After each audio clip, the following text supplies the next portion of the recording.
Nerdrotic.com.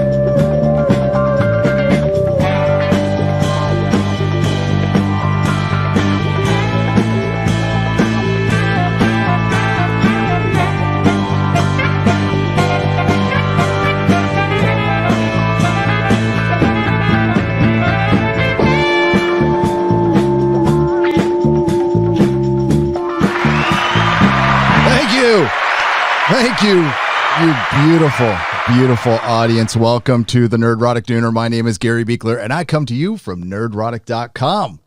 I've got my 20-year-old Fight Club shirt on today. Greetings, everyone. Let's see who's here. Let's see who's here as people roll in. Yes, it's been a while since I've live streamed. I have a very, very good reason for that. Mrs. Nerdrotic is currently out of town, and I wanted to spend some time with my lady. And I also was working on that Game of Thrones video for a couple of days. Apologies for not doing a Batwoman review. I just missed the window. That happens. I will take it back up when it returns week after next, because apparently we're getting a whole lot more of it. Beautiful. We can see how far the ratings can go down. I'm guessing they'll drop as far as 300,000 overnight viewers. They just need content, and we'll talk about the streaming wars. And I've discussed this before. We are currently experiencing a Hollywood version of the .com era. And that bubble will eventually burst, and it might be glorious. And it's not something we used to root for, but we kind of are nowadays. So we got Geek Tropology, Storm D, the Islington Girl, Maverick Musin, Draco. What's up, Draco? Judicon, how's it going? Sakaris, Chris Neville, Plumbers Butt Crack 45, Jake D, US Dutch Kitty, another Gen 42, Moons of Madness, Eric O'Sullivan, Problem Being and his wrench. Hello, Problem Being. It is in the name, folks. It's in the name. Buckaroo Baizu, Chappie, Tom Forsythe, D Artist Jewelry. Hi, D. How's it going? And Blame the Controller Overwatch. What's up? How's it going? William King, Randomized, Jim J, Alien Matters, Keck 44, Stone Dog 1971, 3D Honda. 3D Honda. I worked for Honda for a long time. Chris Purchase here. And Draco and his wrench. So today we're going to discuss Jodie Whittaker. It is not confirmed that she has left, but people are starting to act like it, including John Barrowman, in speculating who the next Doctor is going to be. There's a rumor out there from the Express, so take that with a salt mine. Take that with a salt mine that she's taken up another role. I have a theory. I'm not the only person who has this theory. I share it with many other people on why this stuff is going out there, why the BBC hasn't said anything, and it's pretty damn clear she's leaving. We're also going to discuss Disney Star Wars. I've been getting asked quite a bit about the rumors and stuff, so I'll repeat what I said on Friday Night Tights and what I've said. Maybe I'll have to make a video. I don't know about the rumors and stuff and how I feel. Dr. Y is exactly where we're at. That's the proper pronoun, shall we say, right? I'm not very good at the English. I was kicked out of 3 high schools, but yeah, Wibble for £2. Icon bearer. Thank you very much. Yes, we're going to discuss Batwoman as well. We're also going to discuss a couple of my friends being demonetized on this platform, including my co-host and inspiration for the current iteration for Friday Night Tights, Odin, the good Christian Odin, who I do not believe even cusses on his live streams. was one of his channels was demonetized by Mama Susan. And it's because of his political beliefs, and we are heading into very dangerous territory, YouTube. It's not something I normally talk about, but I don't think it's a partisan issue. I think being able to freely express yourself is something that is vital to a free society. I know. Again, kicked out of 3 high schools, but I think that's kind of important. Also, Marvel made an oopsie, kind of. Marvel made an oopsie. Yellow Flash did a pretty good video on it today, and we'll discuss that as well. So Jodie Whittaker, the first female doctor played by Jodie Whittaker, who we will lovingly call Dr. Karen. It is rumored now a month old, a little over a month, that she is leaving. I am personally waiting for absolute confirmation from the BBC. And I discussed briefly in a live stream, my last nooner, that I had a conversation with the one lone insider I have, and let me make this clear, this isn't a person who's emailed me or DM'd me anonymously. This is a person I know for years. I've said that before. They do not work inside the BBC, so their information is peripheral, but it's accurate a lot of times. And we just talk, and there's things I can't say. What our conversation was, I was discussing a live stream I did with him, and we were speculating, like, why wouldn't they just cancel the show? Is the 60th anniversary that important? It's on a downward trajectory. And he had stated that it is on the table. Did not state that it's canceled, stated that it's on the table. But when you see something like Batwoman get renewed, it shows you that there's more to it than just ratings. Obviously, there's licensing. What's partially paying for Batwoman is HBO Max. They'll eventually have content for HBO Max. I don't know. There's CW contracts right now, and I think it has something to do with Netflix. I didn't look into it that far, but it's pretty easy to surmise that because of the existing streaming contracts that other shows and properties have with Netflix and Amazon, and now we're in the middle of the streaming wars, which was fast forwarded by the COOF and no movie theaters, that these streaming services are struggling, because what they want is no physical media, and the streaming service being the only place you can find their content. And that's what it eventually will be in a few years once these contracts run out. Unless the streaming service is something like CBS All Access and Paramount Plus that continues to struggle, and they will continue to license out their quote unquote best material, including old Star Trek, to Netflix and stuff. And then that streaming service will never succeed, because you can go to Netflix and watch Star Trek and it looks better, and you're not supporting CBS, and it's a terrible platform. Here's why this may or may not work with Doctor Who. Doctor Who's on HBO Max. They obviously were the highest bidder for the licensing contract to stream it. And they outbid the disinterested Netflix and Amazon, which should tell you that Netflix and Amazon were no longer interested in airing Doctor Who on their streaming service. That's something you would think people would want. The classic Doctor Who. People rewatch that all the time. Or maybe they're not anymore. Maybe that fan base has degraded so much that even the $1 trillion Amazon didn't want to keep Doctor Who, didn't feel like the price was worth it anymore. So HBO Max gets it. HBO Max is a struggling streaming service. And this really lays at the door in Santa Fe, New Mexico, of a certain George R.R. Martin. Because Game of Thrones and Dan and Dave, it was supposed to be a success. It was supposed to spawn multiple prequels, and they were going to go on forever with this, and this was going to be their Lord of the Rings. And that is not the case. So we get a Snyder cut. They put all of their first run movies on their streaming service, which, is an interesting move. I think it's a bold move, and they want to make money.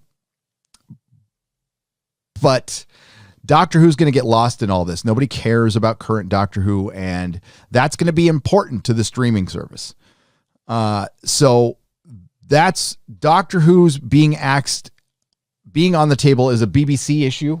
Obviously, they are struggling for money. They don't have a streaming service to back up on. They have the HBO Max licensing deal, which is a finite number, right? They don't get to fall back on a pool of cash like Warner Brothers does, which is, borrowed cash because they're massively in debt, $190 billion. And quite frankly, it's just one little piece to Doctor Who. Doctor Who still makes most of its money off of licensing to other countries. It doesn't really make money off of merchandising anymore. And that's the subject I want to talk about here is I used to sell Doctor Who merchandise for many years. And I know how well it used to sell to a very specific group of people who would pay a lot of money to get their Doctor Who figures. Doctor Who action figures were some of the best ever made, period. The little 5-inch figures, some of the best details, some of the best paint jobs I've ever seen. That's why my wall is filled with them. I love them.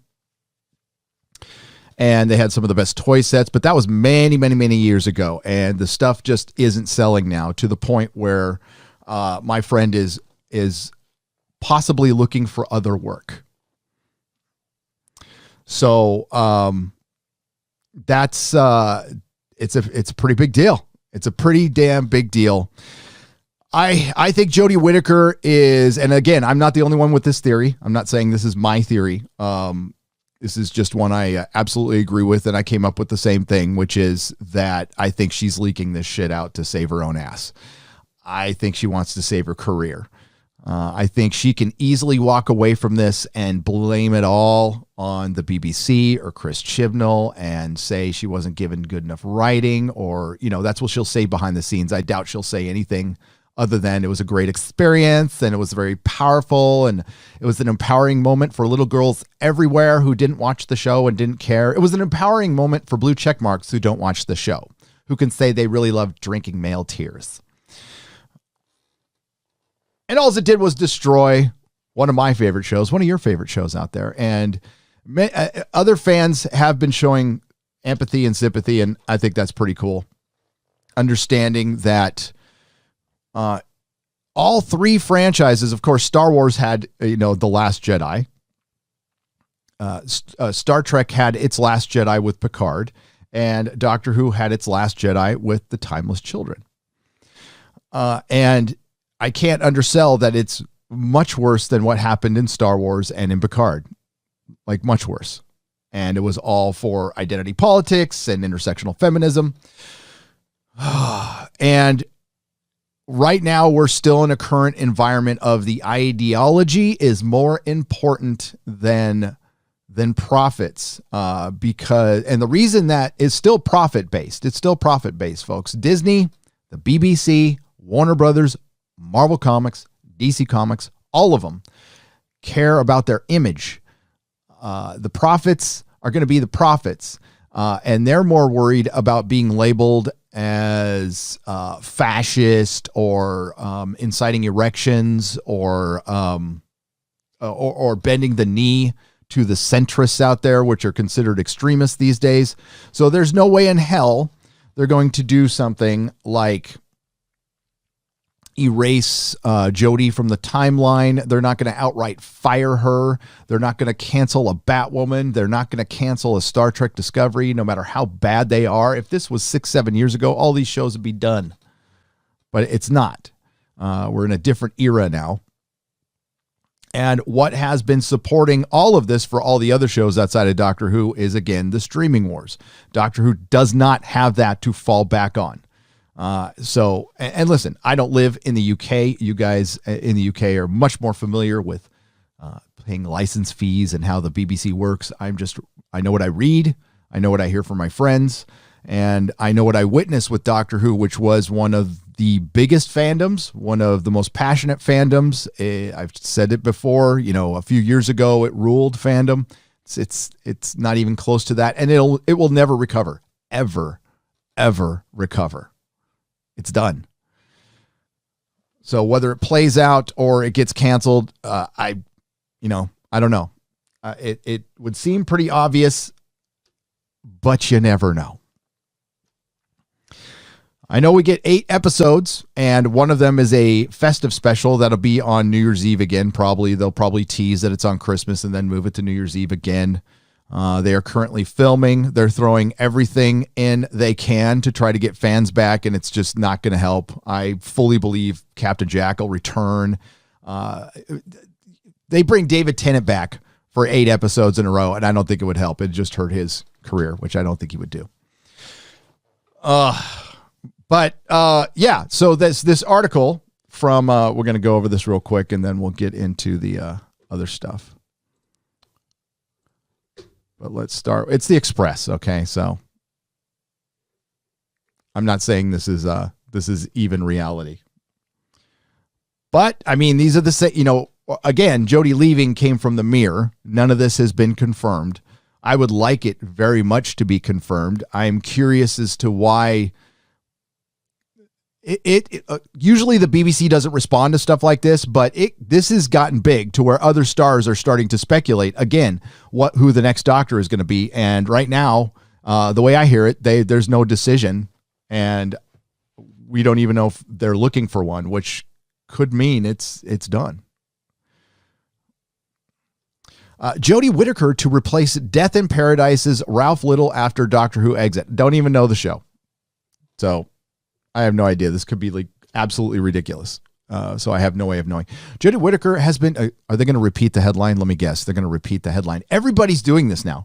Variety's doing this now. It's, they get paid by the word, and it's like nothing.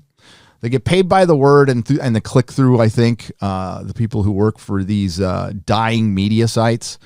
That's why you're seeing them all run over to YouTube and,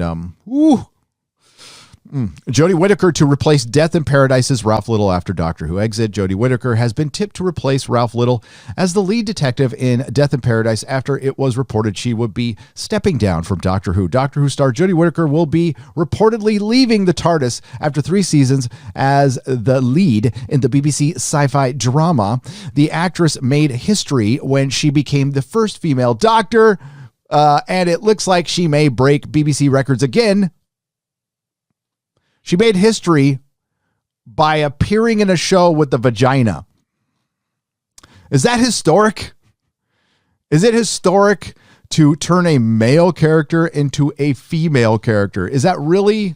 Are we going to go look back 100 years going, 400 years ago, the first female Doctor, played by Jodie Whittaker, changed television forever by appearing on screen with her boobs and a vagina. The actress records, she broke records and is about to take over for Ralph Little as the first woman lead detective in Death in Paradise.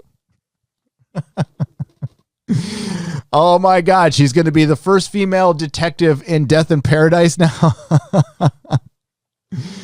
Oh my God. So basically, the first female Doctor played by Jodie Whittaker, who we will lovingly call Dr. Karen, made history by being able to remember lines from a script being a girl. Earlier in the year, reports emerged Jodie will step down as the Doctor after the series returns. We've already said this. Meanwhile, in recent interview, executive producer Tim Key revealed that he would like to see a woman detective take on the key role in Saint Marie. Bookmakers, Ladbrokes, you guys really bet on this stuff. I love you. I love the UK. I love the UK. I want to bet on this. I do.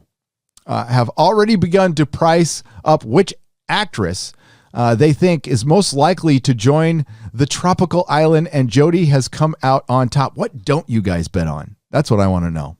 I fucking love the UK. Maybe I should live there. The Doctor Who star is the front runner at 6-1, with Killing Eve creator Phoebe Waller-Bridge is close behind at 7-1. Everybody wants Phoebe Waller-Bridge and everything. Well, everybody who works behind the scenes, nobody who actually watches stuff.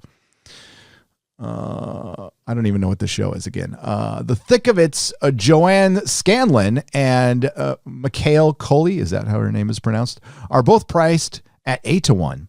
Jessica O'Reilly of Ladbrokes, is it Ladbrokes, commented, "It's about time. A female took the lead role in Death in Paradise, and there's plenty of comedic actresses who would suit being honored." Well, Jodie is unintentionally hilarious with her mouth gaping open all the time. I have an entire file that I'll share it with you guys. I'll share it next week. I will share my Jodie Whittaker file next week of facial expressions. It is, I've been building it for a couple of years now, and it is, it's a pride and joy of mine. Although Ralph hasn't announced his departure from the BBC drama, executive producer Tim teased it could be time to say goodbye to the male lead. Well, I mean, that can be assumed. I would say if he's white and he's male, he's out of there. Be prepared to play a villain or a Nazi for the rest of your career. For the rest of your career.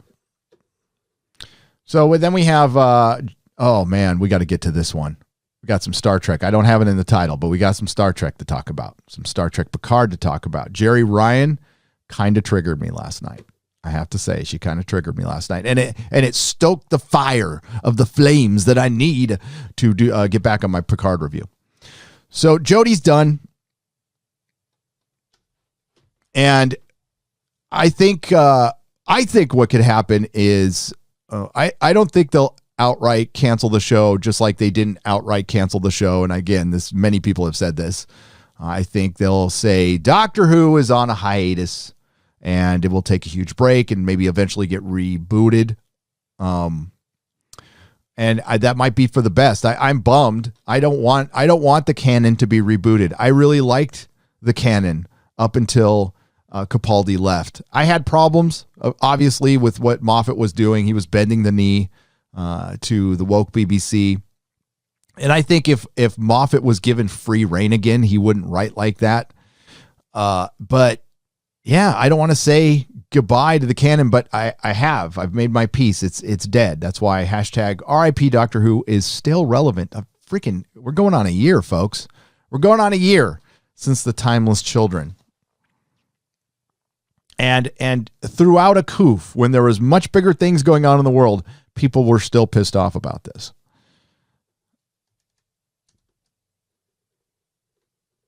Many, many people are still pissed off about it. Crazy Cat Guy, thank you for the $1.49 ice cream. Never letting me forget that I forgot to end a live stream one time, and I came back in eating some Ben & Jerry's, which I don't purchase anymore, by the way. Fuck Ben & Jerry's. Andre Fernandez for 50 Argentinian pesos. Humanity gonna be saved by the Heroes. Naomi Avasarala, Bobby, and Drummer. What a waste of good characters. Oh yeah. We need to talk about The Expanse too.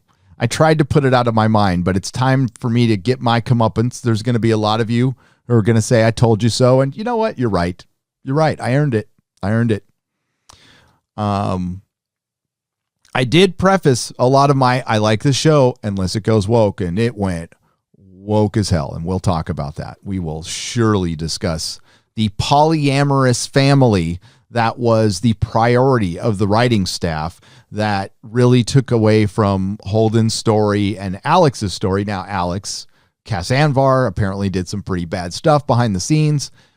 He is now off the show, and they killed him in the most unceremoniously way. It was freaking terrible. It was terrible.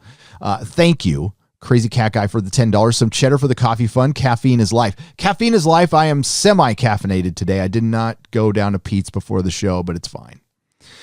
Andy, by the way, let me go back up there. And that was, thank you again, Andre Fernandez. I appreciate it. The Legend of the Traveling TARDIS, LLC, who has been, I can't say that. Now I can't say the news. But I'll say it. I'll have to say it some other time when people forget that I just associated it to you. Hail, Gary, and everyone. Cheddar makes it better. Use this towards the hashtag Gary moved to Florida fun. Let everyone know we need to sub to the Legend of the Traveling TARDIS LLC YouTube channel. Thanks, man. Yeah. Unsolicited advice.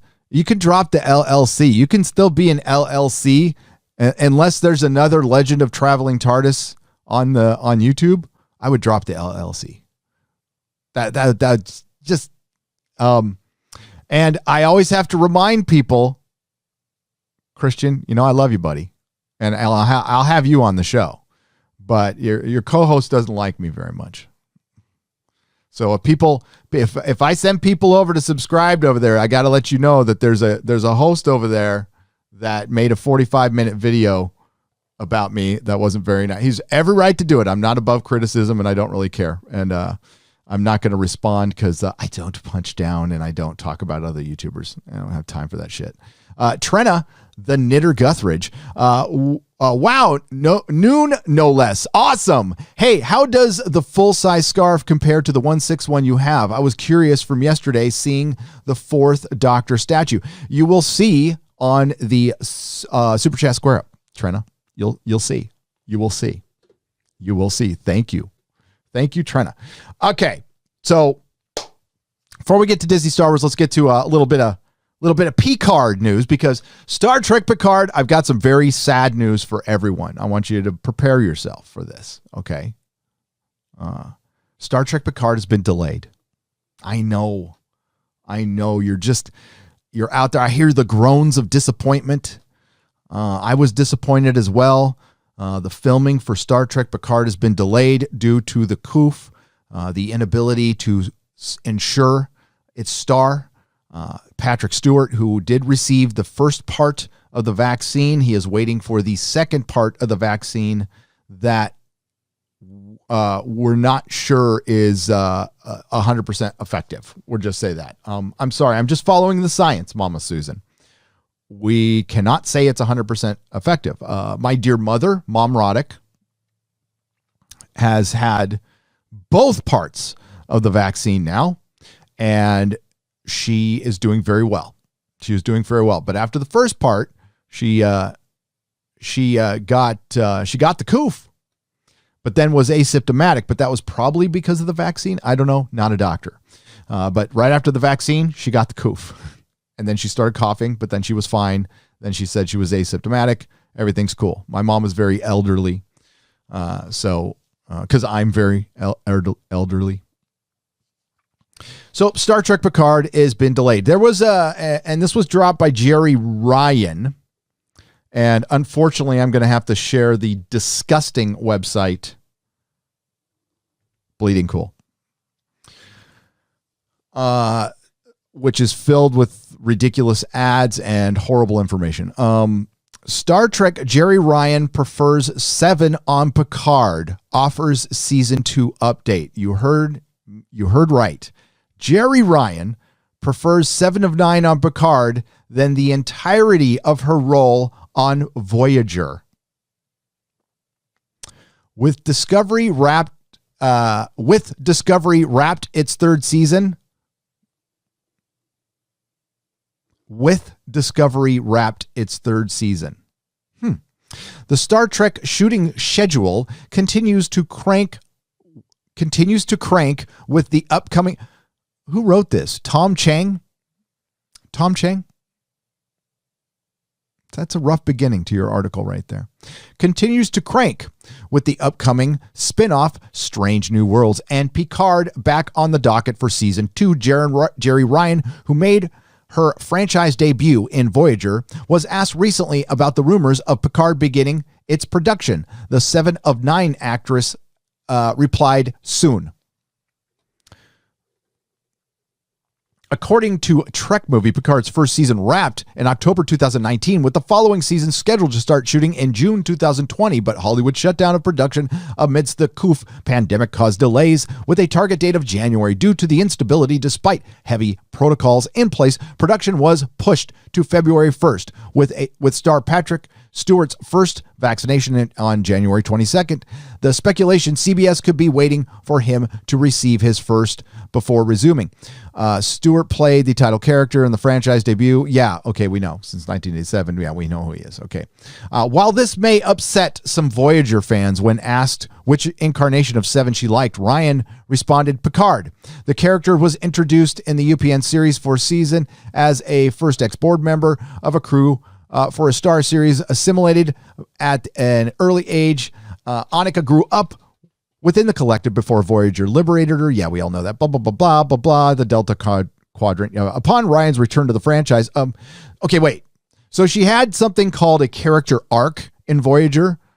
And a lot of people are down on Voyager. I am not one of those people. I liked Voyager was really good junk food. I enjoyed it. There's things they could have done a lot better. I completely agree. And there's some silly episodes, but I like it. Upon Ryan's return to the franchise in Picard, it's revealed Seven wanted nothing to do with Starfleet given the Federation's shifting priorities within the Alpha Quadrant and embraced vengeance upon discovering the abuse of former Borg tied to figures in her past. It's a tragic twist given how her humanity was stripped away at a very early age, restored as an adult, only to be taken away again. Wow.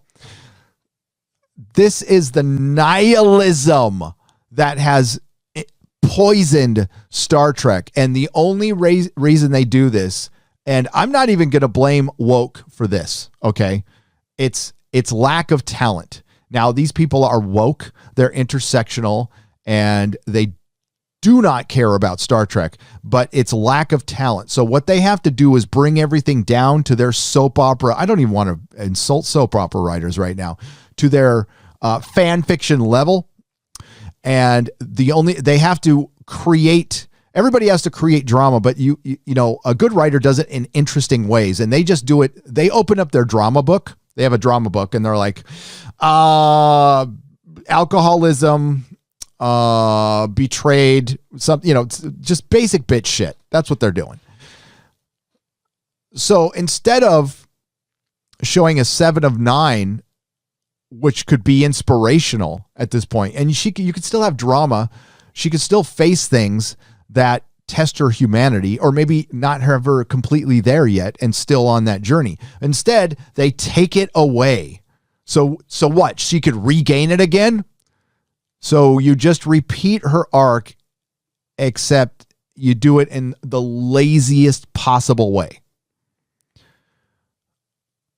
Oh, and you know, she was just so tight with Picard. You know, Picard and 7 of 9 were like this. Whoopi Goldberg's coming back too.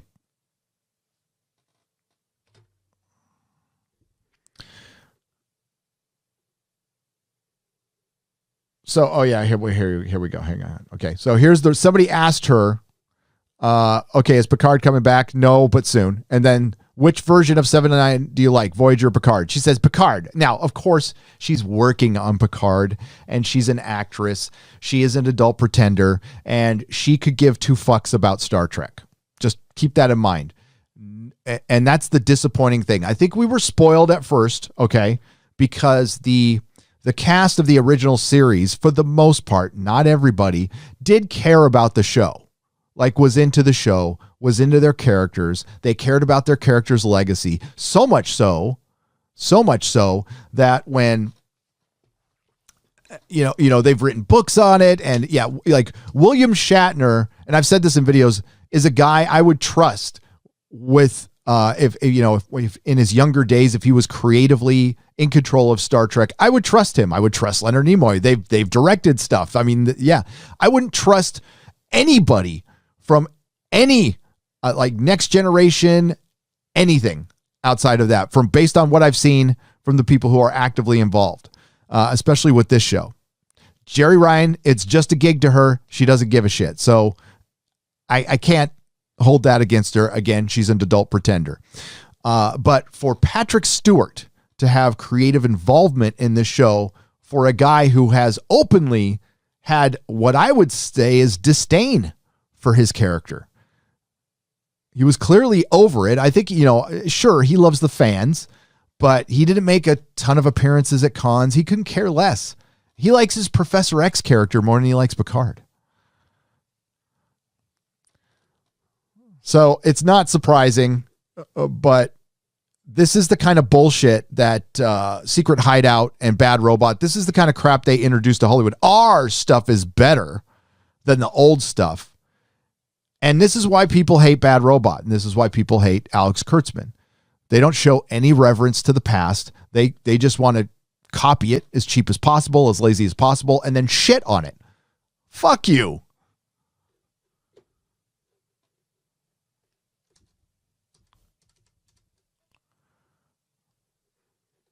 So, based on those two articles, Picard's coming now. Like, I've got a date. I'm not going to say it, but I've got a date. I'm going to try to bust it out this weekend. Just to remind everybody that Star Trek Picard is the last Jedi of Star Trek.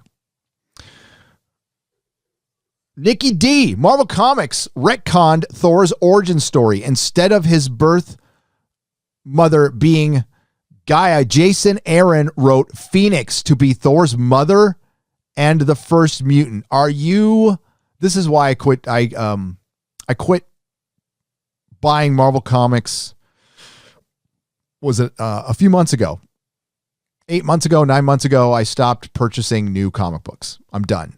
I'm absolutely done. So they want to break it from the mythology to make him a mutant. And now everybody's going to be a goddamn mutant. It's fucking terrible. Screw Marvel. They also, and after you watch this live stream, go ahead and watch Yellow Flash's video on this. They also made a huge mistake. There is, in the Immortal Hulk, you have Mr. Fix-It as Bruce Banner, and he's got a stolen credit card. He's at a jewelry store, and in the background, the artist misspelled jewelry, left the L out, and then there's the Star of David below, and I guess it isn't done right. I wouldn't know personally. And he says it was a mistake. So I'll take him at his word. I would at this point. I don't know. I can't see somebody trying to sneak that in, but it made it past editing. It made it past the editors, and the Yellow Flash correctly points out that the editors at Marvel are shit. This is why Marvel is terrible. The art is terrible. The writing is now terrible. This used to be my favorite medium, comic books, a lifelong love. I do a show with Az every other Tuesday talking about my love of comic books. The last one I bagged and boarded 75 copies, 1 through 75 of Savage Sword of Conan. They don't make them like this anymore, folks. They really don't. And to see how far it's fallen is heartbreaking. And it's something that could have been stopped. It's something that the store owners could have stopped and did not do that.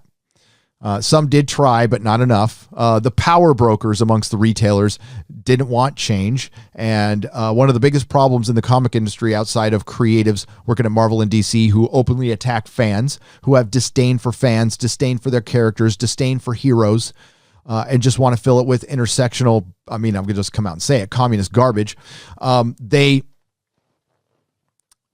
store owners who are responsible for this, the ones who were in power, who didn't want anything to change because they were in power.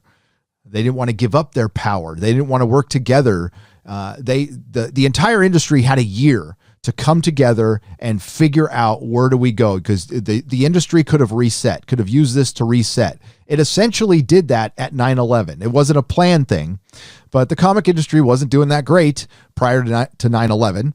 After 9/11, the tone in art changed, the tone in America changed, and the comics figured out a way to change with it, and we got the last great era of comics in the mid-2000s. I would say it trickled out right about the time I sold my store, 2013. But the mid-2000s were pretty damn good. A lot of really good comics came out, some of the best writing I've seen. But instead, they decided to continue attacking the fans. And I think all of entertainment took what happened last summer with the rioting and looting and burning down of small businesses, destroying innocent lives.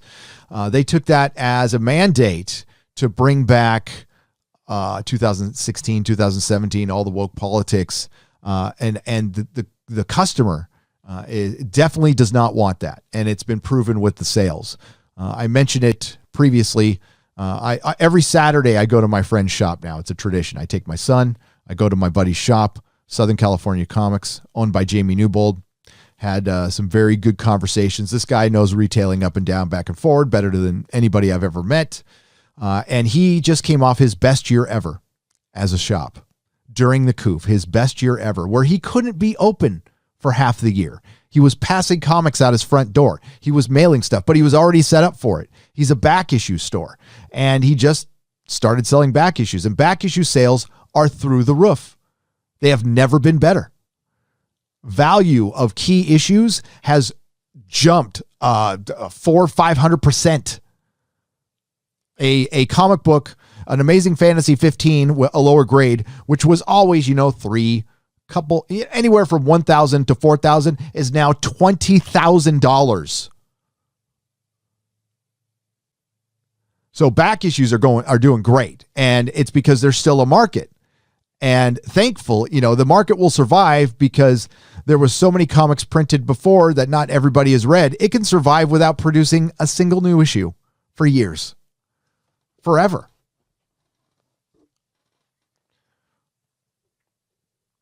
So, I really I'm done with Marvel. I'm not surprised. It's Nikki D. It's terrible to hear, but it's like not surprising at all. I'm just, when is Thor and Captain America and Iron Man going to have a three-way? That's all I know. Jake D for $5. Hail Gary and the Nooner chat. Just wanted to say thank you for appearing on Tuesday evening to talk The Expanse. It was an honor. No, the honor was mine, Jake D. Stop it. Go check out Jake D's channel. He's got that live stream up. We went off on The Expanse for about an hour. The Expanse was it was an awful finale. I'm not going to say the show has jumped the shark, but Fonzie has put on his trunks.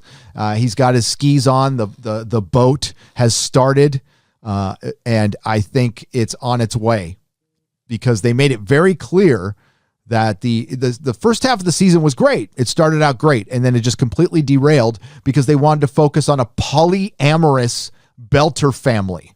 I shit you not. So this was not in the book.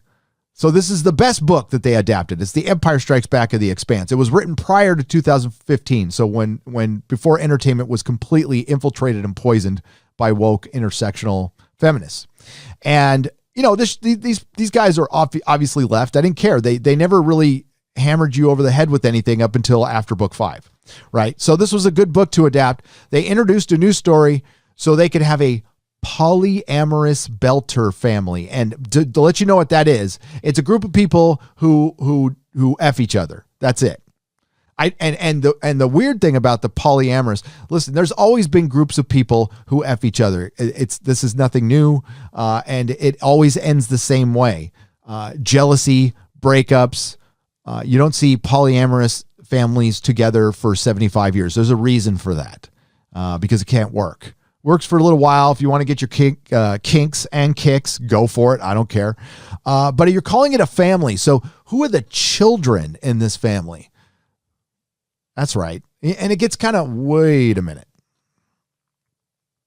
So they're really proud that they had this polyamorous family. And the funny thing is, they broke up at the end. They freaking break up. Cigar Gangster, thank you for the $5 and the super sticker that says, keep it up. I will do my best to keep it up.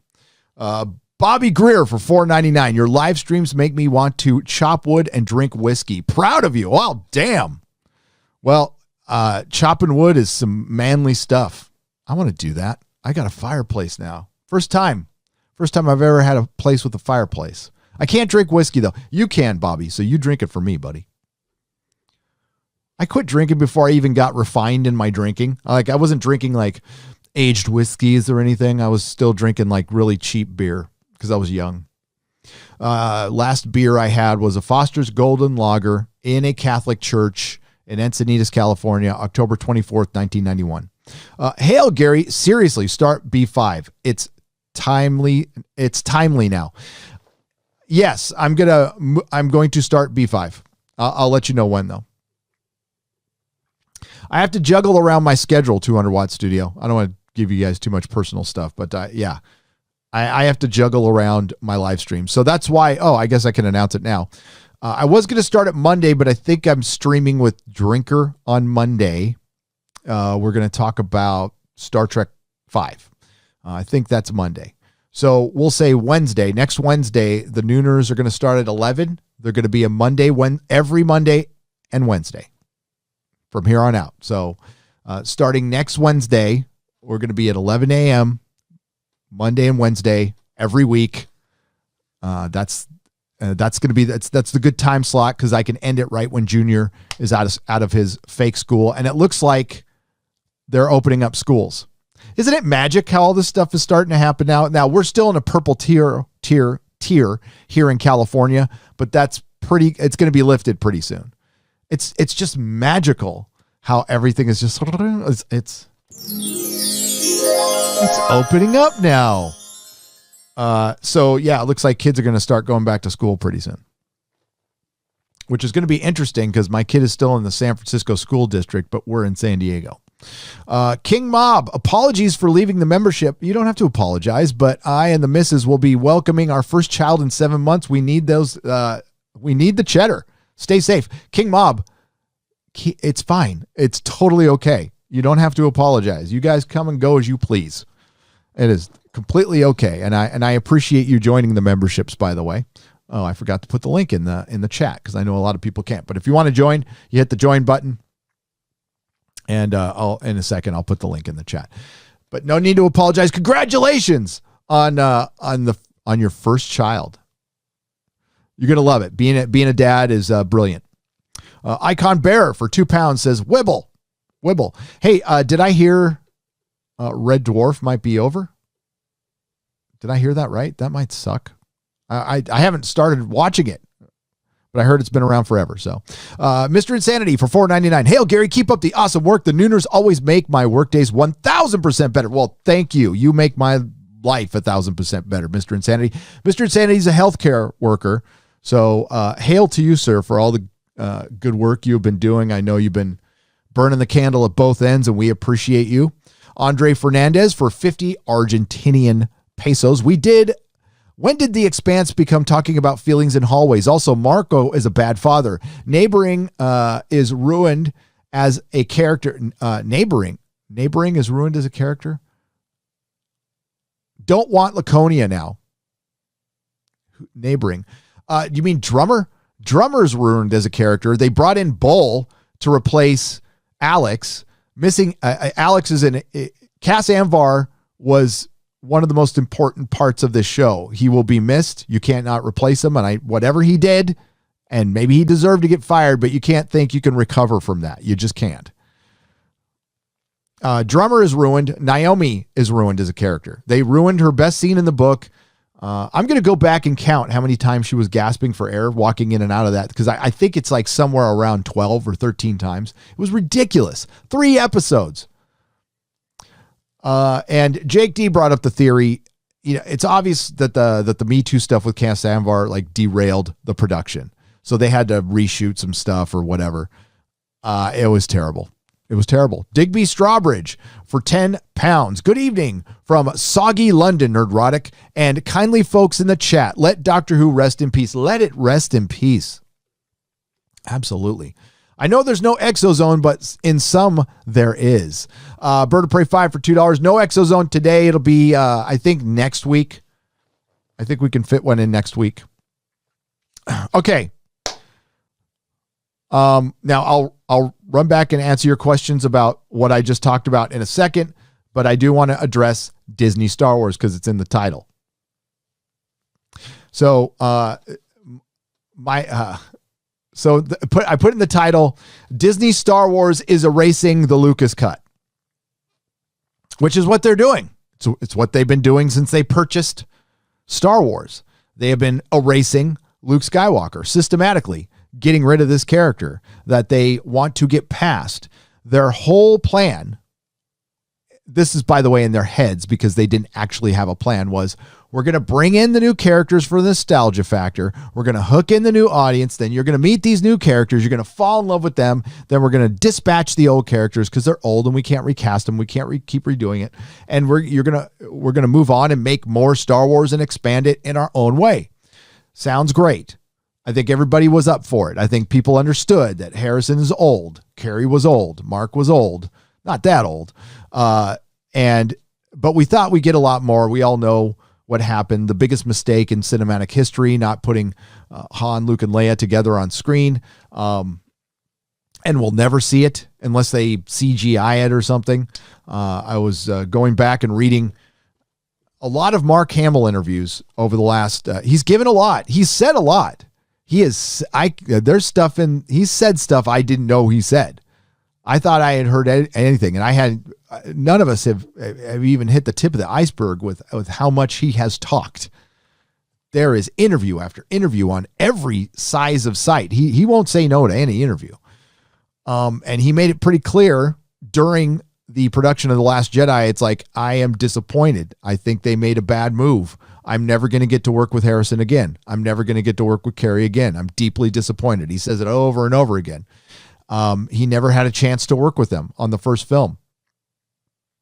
And I know there is a rumor out there stating that there's a secret scene that they filmed together, but he made it pretty clear in interviews that he wasn't around for any production for The Force Awakens. He was at the table reading when he found out. He was just standing there and gaping. So I don't know if that's true or not. I have no insiders, and I've talked about this before, and we discussed it in length on Friday Night Tights. Where do we go with Disney Star Wars? Where do we go? Well, it's going to be Disney Star Wars, folks. That is not going to change. Whatever. Now, is it going to be a nicer Disney Star Wars? Is it going to be one that doesn't attack fans and wants to try to make things in the spirit of Lucas? Maybe. I want to give, I heard the best analogy for what Jon Favreau is at Lucasfilm, out of the mouths of babes. I want to give credit to Vigilante Williamson. What's up, buddy? Vigilante Williamson. I was one of the 4 people in his, he's an up and coming YouTuber. He had 4 people in his live stream. Hey, I've been there, buddy. I've been there. And he made the best description of what Jon Favreau is at Lucasfilm. He is the one good man in Gotham City. He's the Jim Gordon of Lucasfilm. And I thought that was brilliant. I thought that was absolutely brilliant. Outside of there being a Batman, of course, but I thought that was a great description, and that's what he is. I think he's a hired gun. He came in. He's not part of the inner freaking office politics of Lucasfilm. He's a seasoned creator. He's made films on his own. Some of my favorites, Swingers, is fucking great. And hey, he was even a good Foggy Nelson in the Daredevil movie with Ben Affleck, which I still enjoy the director's cut, but I thought he was a damn good Foggy Nelson. And I think he wants to make Star Wars for the fans. I don't think he likes The Last Jedi. I did a video on this. I don't think it's a secret that he didn't like The Last Jedi. George Lucas didn't like The Last Jedi. But is he going to have the power to change anything? Well, that depends. It depends on how much power he gets. And he gets this power from us. He gets it from us. So here's the gamble you're going to have to take if you're a Star Wars fan. I am not. I am detached. I have no feelings whatsoever. I cover it as news. As a matter of fact, it's more, what's going on with Star Wars is more interesting to me than actual Star Wars. So that power will be given to him by the fans. Right now, as it stands, Jon Favreau's untouchable. If they got rid of Jon Favreau, there would be a revolt. Star Wars would be dead. And I'm sure there's people at Disney who wanted him along, but didn't want him to get much power. And that's just the way things go in Hollywood. People get jealous, and Jon Favreau's getting all the credit right now. But it did save Kathleen Kennedy's job. The success of The Mandalorian saved Kathleen Kennedy's job. The return of Luke Skywalker, however you felt about it, you cannot deny it saved Disney Star Wars. Not Star Wars, Disney Star Wars. Star Wars is dead. George Lucas' Star Wars is dead. It will never come back. I mean, that's just a fact. They're rewriting. They've rewritten Thrawn already. They're going to rewrite everything to Disney standards. To Disney standards. Now, they're in a predicament because the one thing I mentioned in my Luke Skywalker video was, and I mentioned it in live streams, and other people have mentioned it too, by the way, that Disney was not expecting that kind of a response. So I'm sure they knew it would be big, but I don't think they knew it would be that big, like massively huge. Like the majority of the people who use the Phantom Menace hashtag were back on board at that point. And what I mean by back on board is we're going to enjoy The Mandalorian, be it in isolation or not. However you want to enjoy it, enjoy it. I'm not going to judge you for it. If you want to sit back and just enjoy The Mandalorian, by all means do it. I don't think it's that great.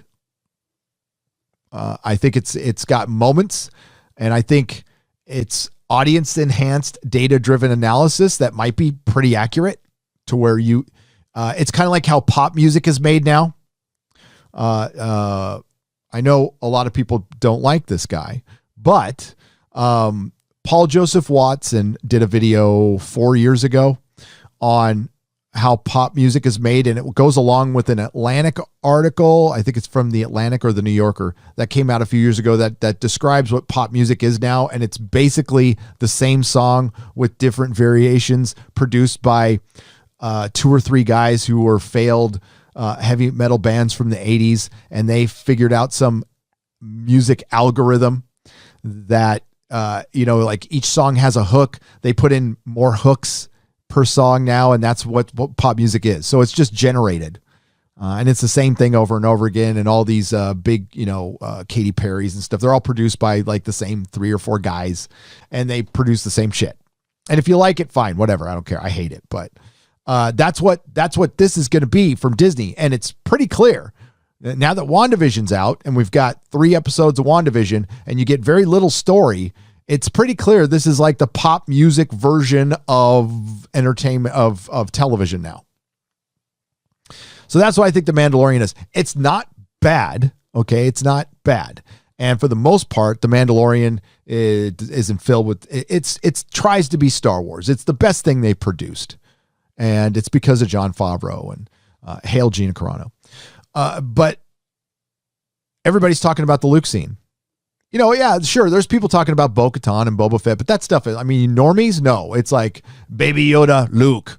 And yeah, it's still a surprise that Luke Skywalker is Star Wars to Disney Star Wars.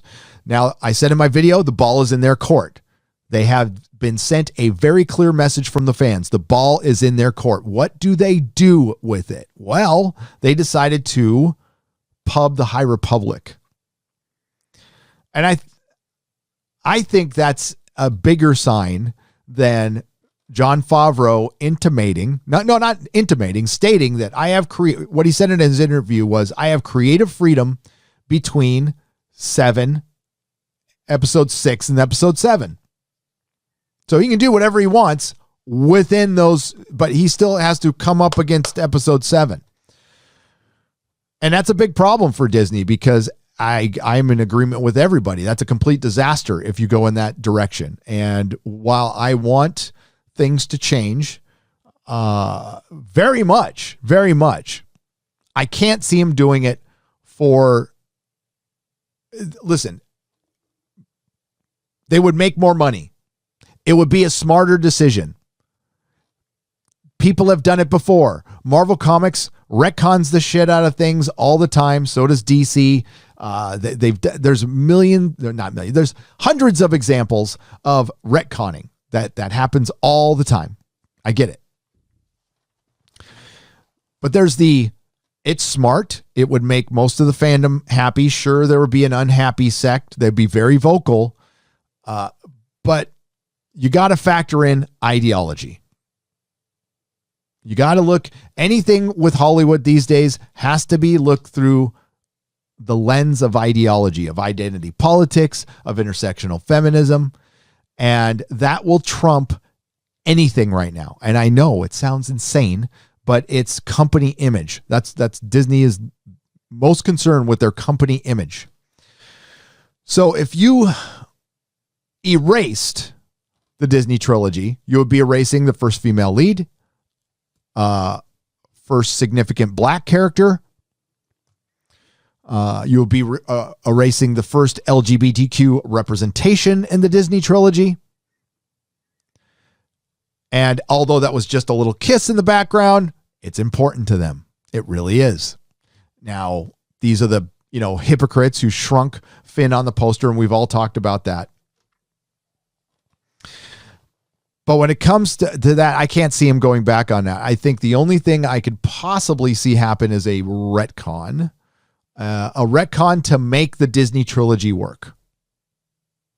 That's the only possibility I can see logically, because they're really on to the next thing. And what I stated in my Luke Skywalker video, and I'll restate it here, is they don't have to do anything right now. They don't have to do anything. They can just make the Mandalorian's 2 years away. Boba Fett's coming out, and people are already theorizing, and they love it. They love these rumors. They absolutely, that's why they're not squashing any of them. This is great for them. This gets people talking about it. This gets people talking about Star Wars when it was deader than dead. So it's already helped Disney. And the more they're helped, the less they need to change.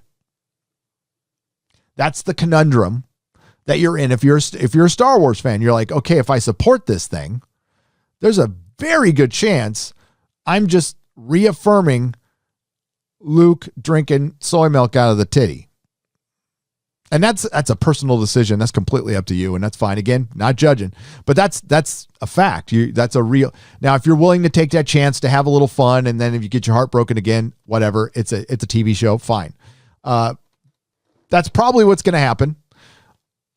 I just go by what I've seen in the narrative, and in the narrative, they have hinted more towards the First Order than anything else.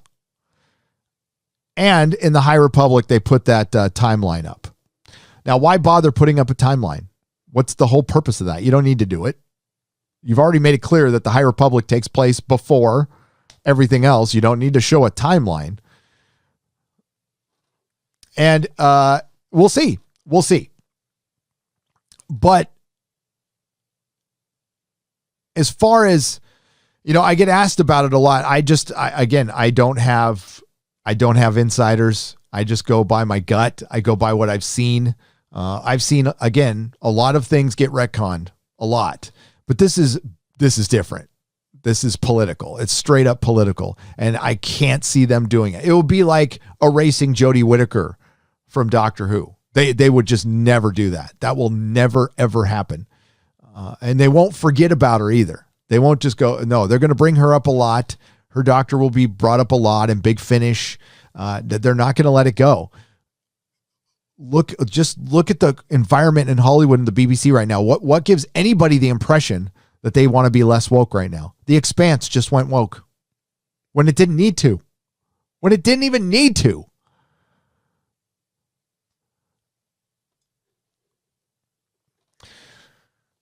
So Disney is still going to continue to erase Luke. They are. And because what's the Luke we're going to get? Realistically, okay, we're going to what? Remake?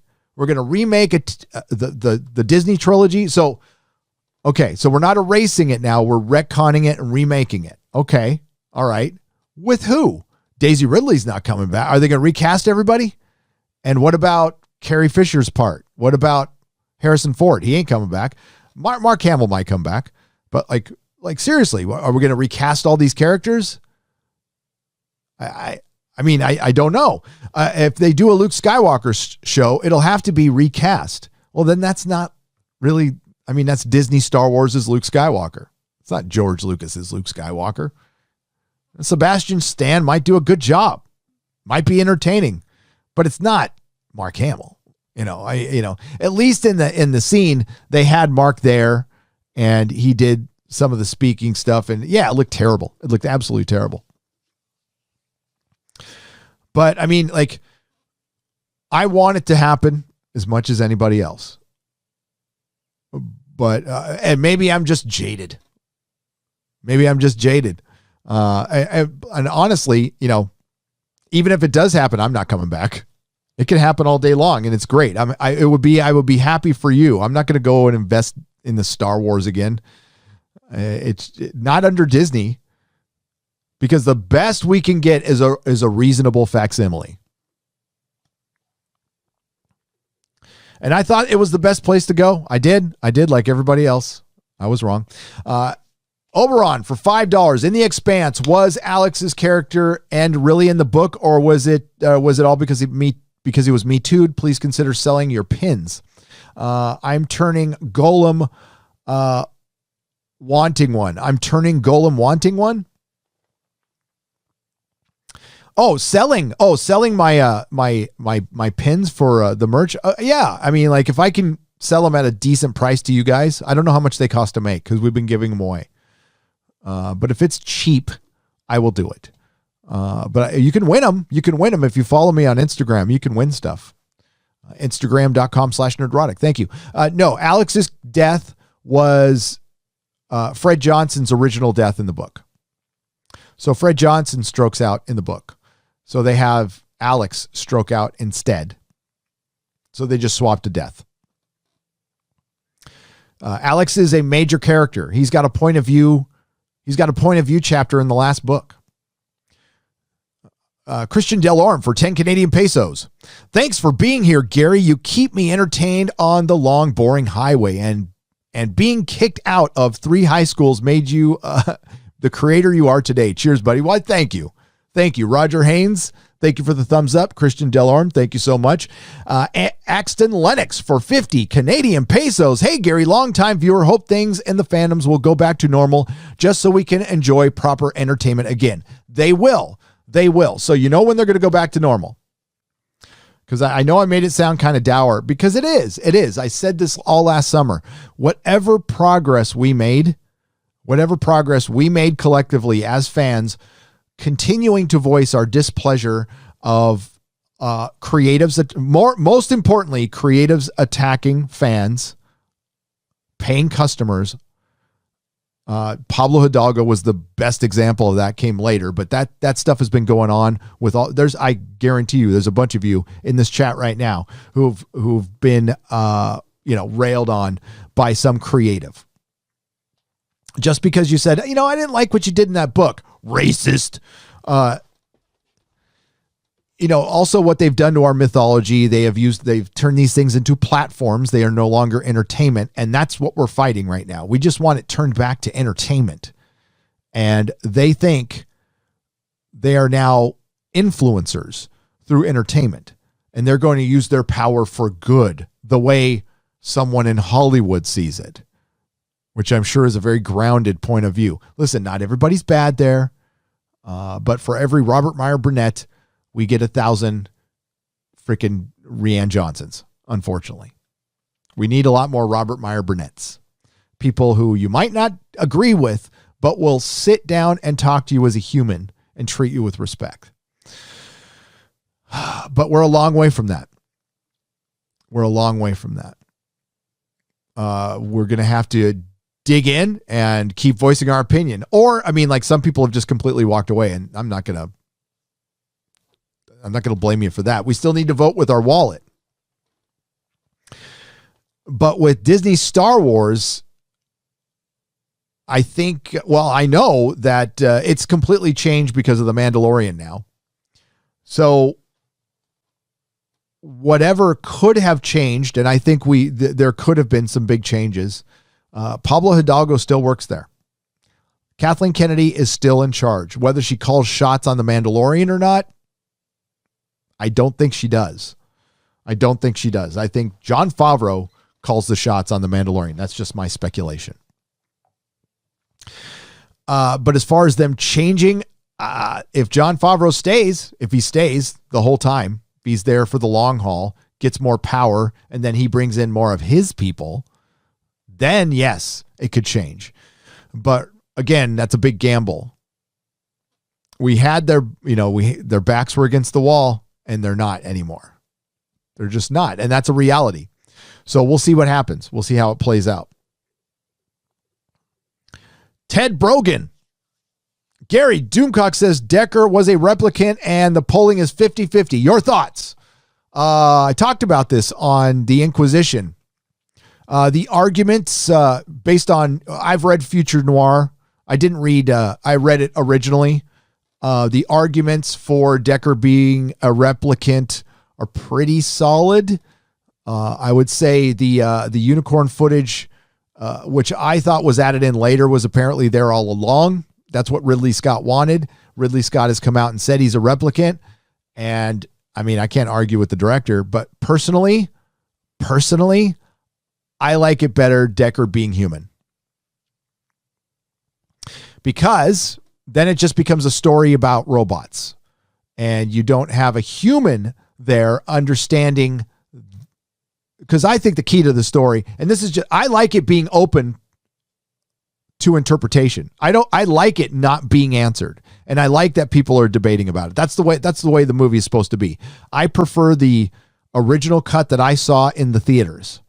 Okay, with the bad narration and everything.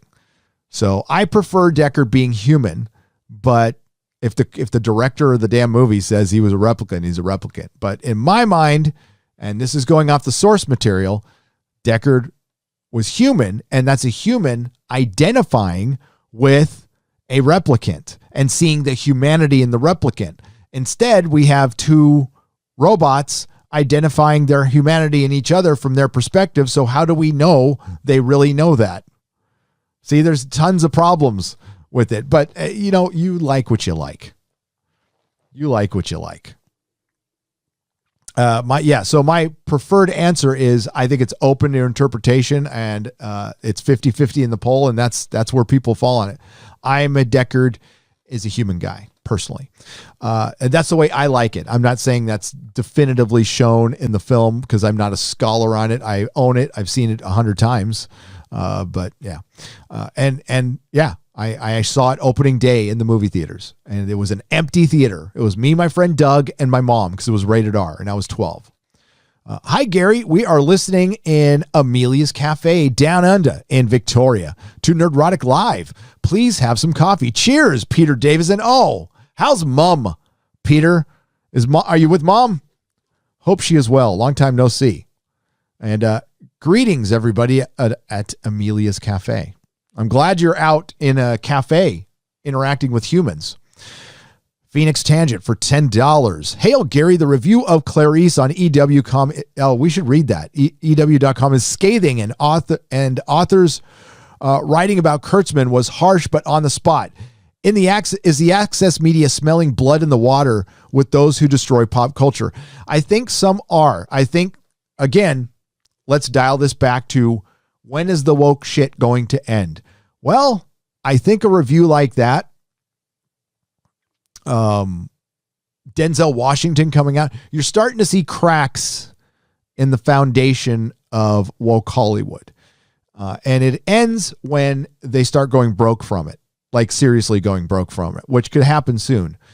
But what's going on right now in Hollywood, I've said it a lot of times, is streaming wars. There's a lot of investor money. There's a lot of money to play with right now. So they can remake or do there's ridiculous, another Battlestar Galactica, another Battlestar based on Ronald D. Moore's. It's fucking stupid. It's ridiculous. A third season of Batwoman, a fourth season of Star Trek Discovery. Yeah, there's obviously money to burn right now. And guess whose money it is, by the way? It's ours. It's ours. All the corporations, I've said, Perry put up a video from Friday Night Tights. I highly recommend you watch it, where I go over that Hollywood has gamed the system like all the other corporations, the PPP money, the money for relief, the money that was supposed to go to small businesses is primarily gone to big corporations because they have lawyers and they can finagle ways to get this money. So it's the streaming wars are partially funded by you and I. So we can kind of feel like our Brit brothers and sisters out there that we have funded this shit. remember, they were priority when my wife couldn't work. My wife couldn't open her own business. My wife lost her business, but they can go play pretend up in Hollywood, which I am not against. I just want my wife to be able to work too. I don't want compensation. Most of us don't want compensation. We want to be able to work for our money. We don't want to be on your fucking dole. There's always strings attached. Yeah, let's look at that Clarice review, shall we?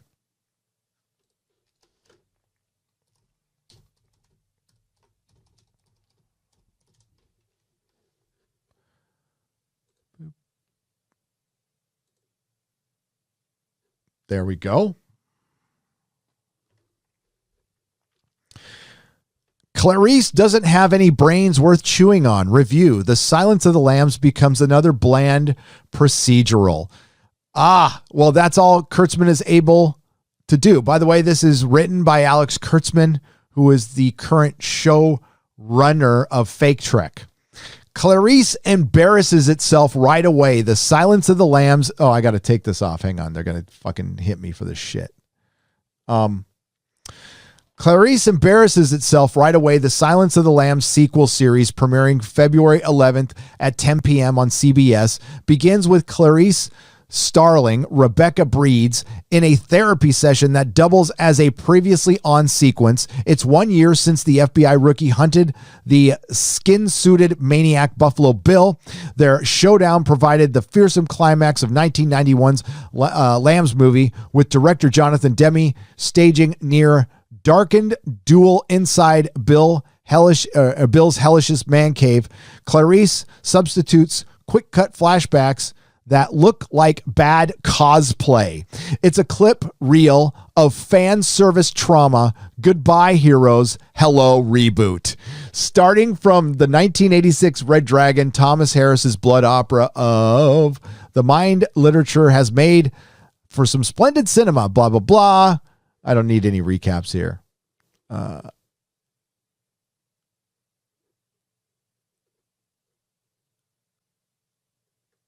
They're going to go over. Okay, so we'll just. The AG asked Starling to join the Violent Crimes Apprehension Unit in real life. VCAP is the FBI's data coalition program, a long-lasting initiative of dubious benefit to the law enforcement cause. Here, it's a squad of grimaces led by Paul Kendler, Michael Kulditz. He introduces his men with one trait apiece. Esquivel's our army sniper guy.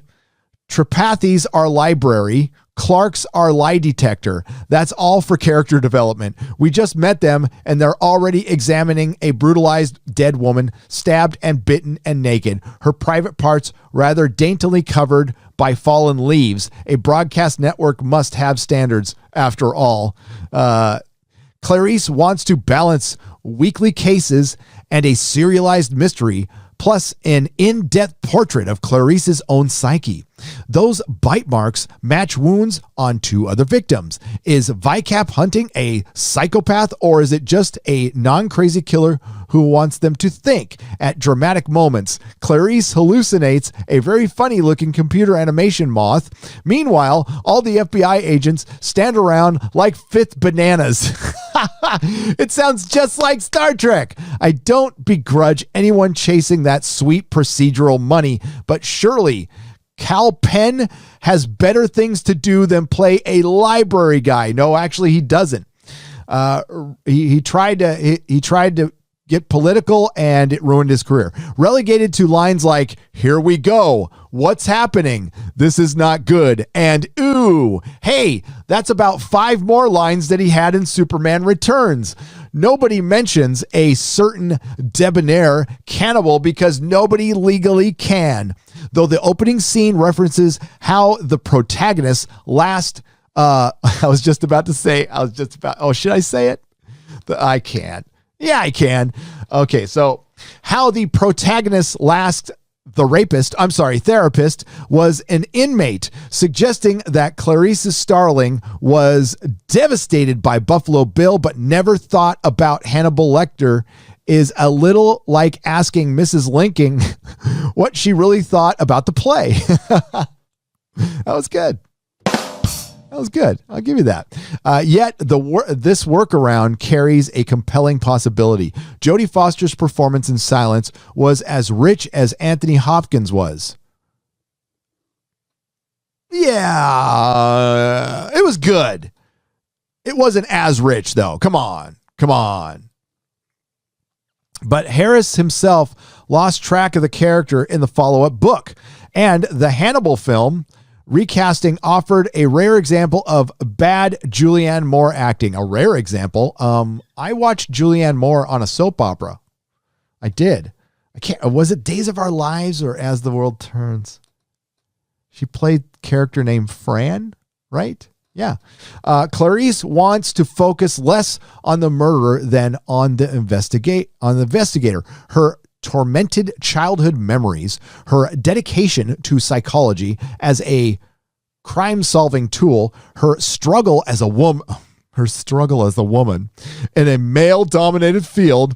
All of this material was covered in Silence, and that early additions here don't indicate much imagination.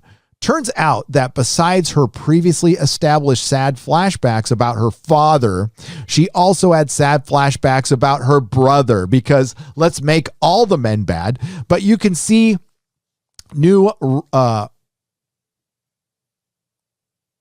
resonance in the central trauma, 3 high schools narrative. Co-creator Jenny Lumet has publicly discussed her own experience of sexual assault, and Clarice explicitly reimagines the Lecter mythology into a survivor's tale. What? Oh. No. Now, I am not an expert on the Silence of the I've seen all the movies. A survivor's tale? No. That's not how it went down.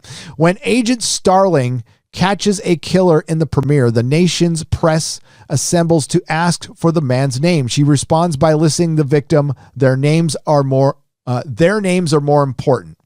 A blunt point, but a worthy one. And there are shadowy appearances by Catherine Marnie Carpenter, the character who spent most of Silence imprisoned down in Bill's well. Now she's an agoraphobe whose mere presence pulls Starling back into their shared nightmare. You think you can rewrite the story, Catherine insists, but you can't. Well, Kurtzman's going to try.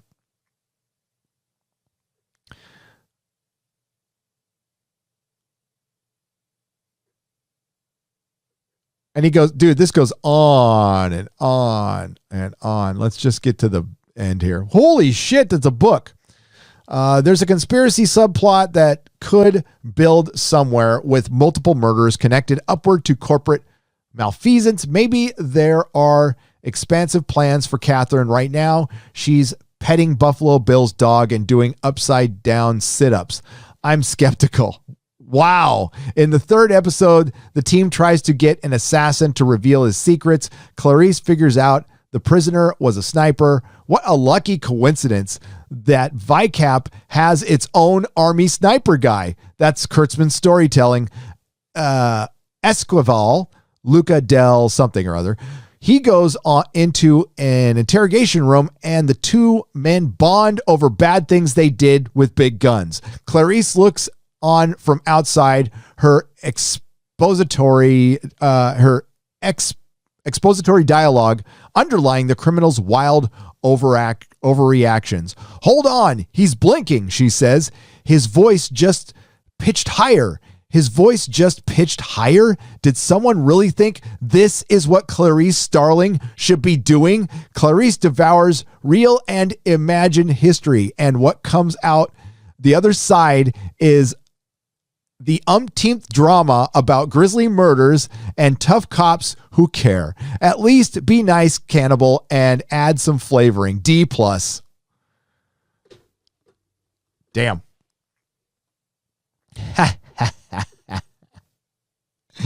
Kurtzman's a hack. The rest of the world is figuring it out. Finbar Hooley. If Susan whacked Odin with the banhammer, it's a great thing. Jeremy has his own website. They are gathering information to figure out how to do the mass ban. In time, you will have to be verified for YouTube. You will have to be verified for YouTube. Okay, I am verified on YouTube. But I don't think, no, Odin getting whacked is not good. I don't think it's good at all. I don't know how it affects his other channel. I think it's just one of his channels. I haven't discussed it with him. But I've talked about it with Jeremy. I think Johnny Matrix, who changed his channel to black and white, he got hit too. Did I hear John Talks got hit? I don't know that for a fact. I heard John Talks got hit. It's one thing if you're talking about extreme stuff, but we're now, see, this is that slippery slope, right? So they started with really extreme people. Then they went to Alex Jones, and then they went to Milo, and then they got Stefan Molyneux, and then they got other people, and now they're going down to Odin. My friend, Odin. It's where does it end? Unfortunately, with legislation and laws. And when the government gets involved, it's going to be worse. It's going to be worse. So I don't know. But YouTube let that wolf in the door. Now they are picking on little guys. And it's getting ridiculous. And Josiah has already been hit, of course. And they're hitting, they're also hitting channels on the left. And the channels on the left shouldn't be surprised because that was always part of the plan, by the way, because this is the system. This isn't left or right. They had what was called useful idiots. They allowed these useful idiots to run rampant for a few years. Now that they have done some very good work for the system doesn't need them anymore. So the system will get rid of them. That's how this ends. Mexican Iron Man for $19.99. Hail, Nerdrotic. May your Tijuana be infinite, and may your jalapenos and tortillas be in your Newsom garden. In your Newsom garden be fresh and grow strong and tall. Oops. Oh yeah. And may you behave. Second day, I wish you a show that's both stunning and brave. Thank you, Mexican Iron Man. Orale. Mi amigo. Love you, man. Hope your stick is better. Your Muslim uncle for $9.99. Hail, Gary, Odin, Jeremiah, and even Steven Crowder, who I dislike, but I am morally identical to, need to be defended. Even if the representatives abandon constitutional rights, we should not. Yes. Personally, I think everybody needs to be cleaned out. I'm all for that. Oh boy. Thank you, mods. Oberon for $2. Thank you so much for what you do. You're an inspiration. Thank you, Oberon, for $2. Thank you so much. And yeah. Yes, get those Fs going in the chat. You know how to do it. You know how to get rid of those. When trolls come in, they come in. You just start flooding the chat with Fs. Just Fs for everybody. I want to F for Odin, F for Josiah, my buddies who got demonetized. Flood it with Fs, please, and that will get rid of them too. But also show support for my guys. Entertainment isn't about money, it's about propaganda. Goat Art Bazaar for $2. You are absolutely right. Thank you, chat. You guys, I love you guys so much. You're fucking awesome. Look at that. Look at him go. That's for you, Odin and Josiah. Hail the might bearded from Stephen T for £2. Thank you very much. My beard is mited with beard oil today. Look at that. Holy shit. I've never seen it go this fast. Wow. that is brilliant. Fuck yeah. Love you guys. Dude, have you ever seen I have never seen it move that fast. That is so cool. See, people love you guys out there. And yeah, we got to support, Crowder. But I want to support Crowder's out there suing Facebook. Eric July just got banned off of Facebook again. By the way, he's our guest on Friday Night Tights. If you are not subscribed to Young Ripa, you need to be. His politics are spot on. And he's going to be our guest, our honored guest on Friday Night Tights. I cannot wait to talk to him. Eric July is what you call a Renaissance man. He does hip hop, metal. He reads and reviews comic books. And he's one of the best podcasters out there. He also works for, The Blaze. He also works for The Blaze. So that's pretty impressive. With Lauren Chen. Randomized for $4.99. Hail, Gary, watched your old boss blow another rocket up the other day, and it was amazing. Keep up the great work and get yourself a coffee. Thank you. Fucking hail, Elon Musk, my old boss, the only old boss I've ever respected. And while I quit his organization, it wasn't his fault. It was his underlings.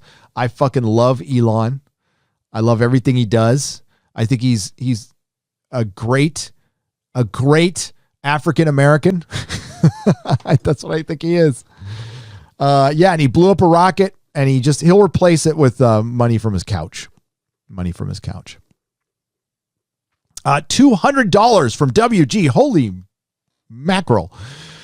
Between the time Disney drank Lucasfilm and the rise of non-binaries on Twitter, there was an age undreamed of. And onto this, Gary destined to wear the jeweled glasses of Nerdrotic upon a troubled brow. It is I, his chronicler, who alone can tell thee of his channel. Damn! That was epic. I wish I had an epic sound effect for that, and I don't. So, we'll do, Trigger! Where's the trigger? Where is it? You never give it to an ordinary citizen. Where is it? Where's the trigger? Where is it? WG, thank you. Bless your heart. Thank you for 200. Good God, my friend. Thank you. You are officially a producer of today's show. WG is officially a producer.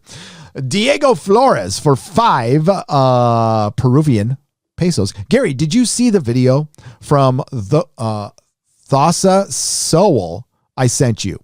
Would be interesting to ask Ripa if he knows about him. I will save it for Friday Night Tights, Diego, and I'll show it to him. But I haven't seen it. I did get the email. I got the email. Yes, rest in peace, Screech. Rest in peace, Screech, by the way. I didn't watch Saved by the Bell. I can't say I was too old to watch Saved by the Bell. I was too high to watch Saved by the Bell. I was too busy getting laid and doing drugs to watch that stupid show. But I knew Screech. I knew who Screech was. Ed Starr for $50. $50, by the way. Thank you very much, Ed Starr. Hi, Gary. My access to YouTube comments has been deleted. I want you to know how important you are to me. Thank you for your hard work. Why has your access been deleted, Ed? Please email me. Please shoot me an email on why that has been deleted. Give me a moment. Un momento. I have to go in here. Give me a second.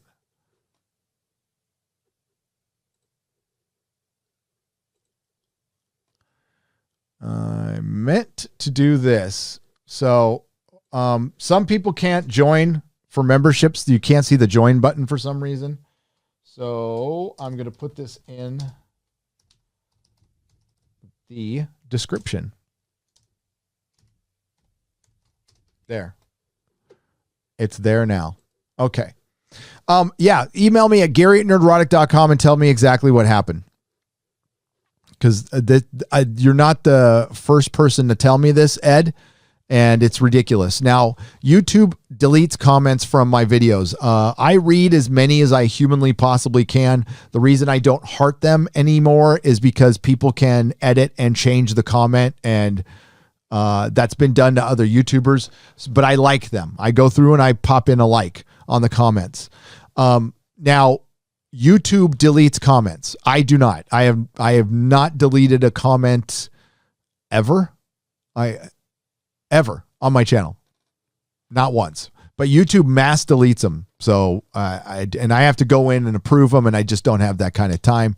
But I'll look for yours, Ed. And if you guys experience that, please let me know. Gary@nerdrotic.com, because that is not okay.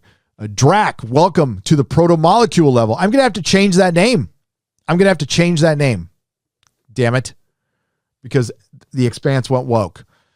I'll think of something. That's a damn shame.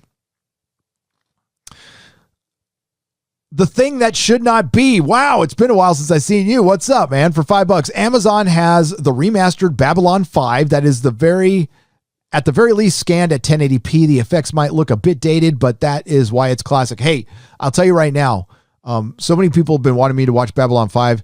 This show's got to be brilliant. I've seen random episodes, but what I will say, oh man, bringing the F's in the chat again. Look at that.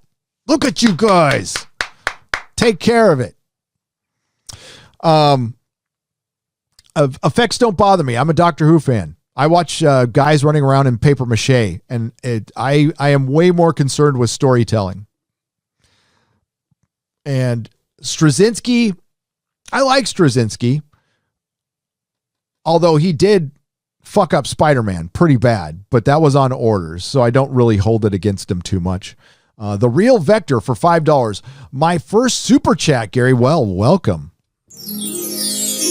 I'll be gentle. You're awesome. I must express my disappointment in The Expanse. Please express it. What a waste of a season. Alex deserved better. He did. I know the actor supposedly is a piece of shit, but the character deserves so much better. And yeah, that's horrible what they did to him. It was, yeah, he died of a stroke, and it looks like he didn't even film the scene. It looks like they just grabbed a frame and put some CGI blood, and that's all they did. It looks like they fired him that day. Like, you're gone. Craig Flanagan is a new member at the Geloja level. Welcome, Geloja. Guess we still have the Orville. Can I get my money back if your nooners are actually from 11 to 1? Every Monday and Wednesday, Gary, just kidding. Keep up the good work. Hail Tom Brady. Kinnell's Tiny Kilbasa.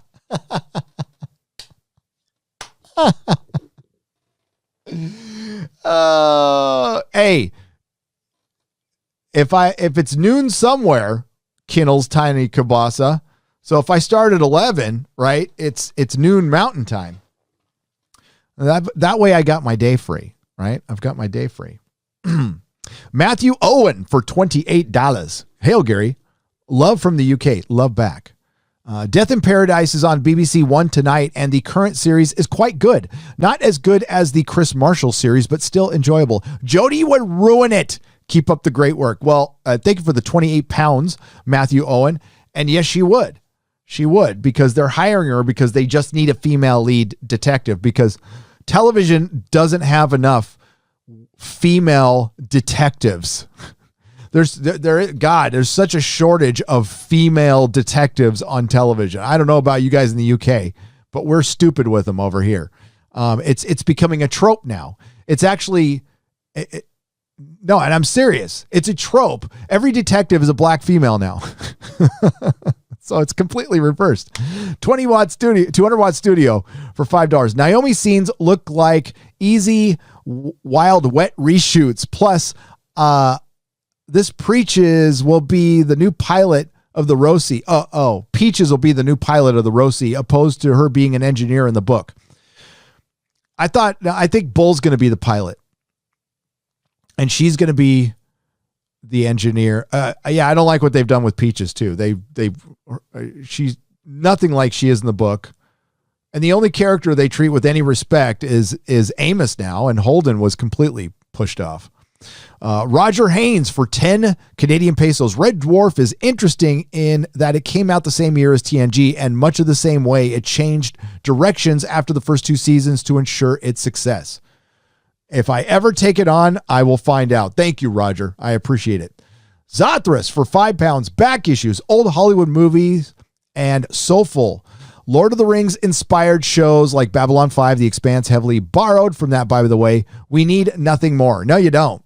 We've got enough old to keep us busy. I'd like new stuff, but if the new stuff isn't even going to fucking try. Jim Bobwe for $5. Hail, Gary. Feeling old right now. My twin stepkids turn 21 tomorrow. They were 6 when I met them. Yikes. Thanks for distracting me today. Yeah. Time flies, buddy. It feels just yesterday I had little Nerdrotic Jr. was as big as a burrito, like a carne asada burrito. And I was holding him like this, and now he's almost as tall as me. Yeah, so I get you. And I've got another son who's quite a bit taller than I am, like 5 inches taller than I am. And he's getting, yeah, it sucks to get old. Sith Cake for $5. The sheer disrespect of the OT characters turned me off from Star Wars. I watched Mando and couldn't come up with any positive or negative emotion. That's where I'm at. The response to Luke was simply this. It was pent up frustration with The Last Jedi, and Disney finally allowed the fandom an outlet to express joy at what they were expecting to do in the entire Disney trilogy. That moment you got at the end of The Mandalorian, Disney, was what every fan was expecting in The Force Awakens and then The Last Jedi. And then you took that away from them. So yeah, that was pent up. They were fully expecting to have that moment. And the fact that anybody creatively involved in the Disney trilogy should never work in entertainment again. You are quite simply the dumbest people who have ever worked on a film. You had the golden goose, you had the golden eggs right there together. And your big plan was to spread them out over 3 movies, and Warner Brothers gave Jar Jar Abrams $500 million. Hollywood is filled with dumb suckers. That's the only explanation. Dumb suckers. When Luke showed up, all I could think of was green milk fresh from the teat. Well, Sith Cake, as I said before, you can't put the soy milk back in the titty. You can't. Sigmund Freud, friend for $10. Hail, Gary. Thanks for all of your content. Since you've been showing off the Conans, I thought I'd ask, have you read Mike Grell's Warlord? I enjoyed it, Burroughsy goodness, but I'd love your opinion. I have read Mike Grell's Warlord, and I thought it was good. I actually have a bunch of them. I do. It's been a while, but I liked it. Mike Grell's good. Warlord is good. I went through a sword and sorcerer phase when I was a kid. So when the Ralph Bakshi's Lord of the Rings came out, and The Hobbit and Conan, I was into that stuff as a kid. And it's been reignited in the last 10 years. So I look over this way. I've got a stack of Conan books, some that I haven't read. Yeah, I've been on a kick lately because you're never going to see this stuff again. You're never going to see something like this. It's just not going to, unless it's independently made, which is, frankly, I mean, that's what changed comics in the 80s, and it's going to happen again. Except the punk rockers from the quote unquote punk rockers and rebels from the 80s are all the system now. They're all part of the system now. And things have flipped, and it's crazy. Nathaniel Larson for $5. Disney also writes for AOC.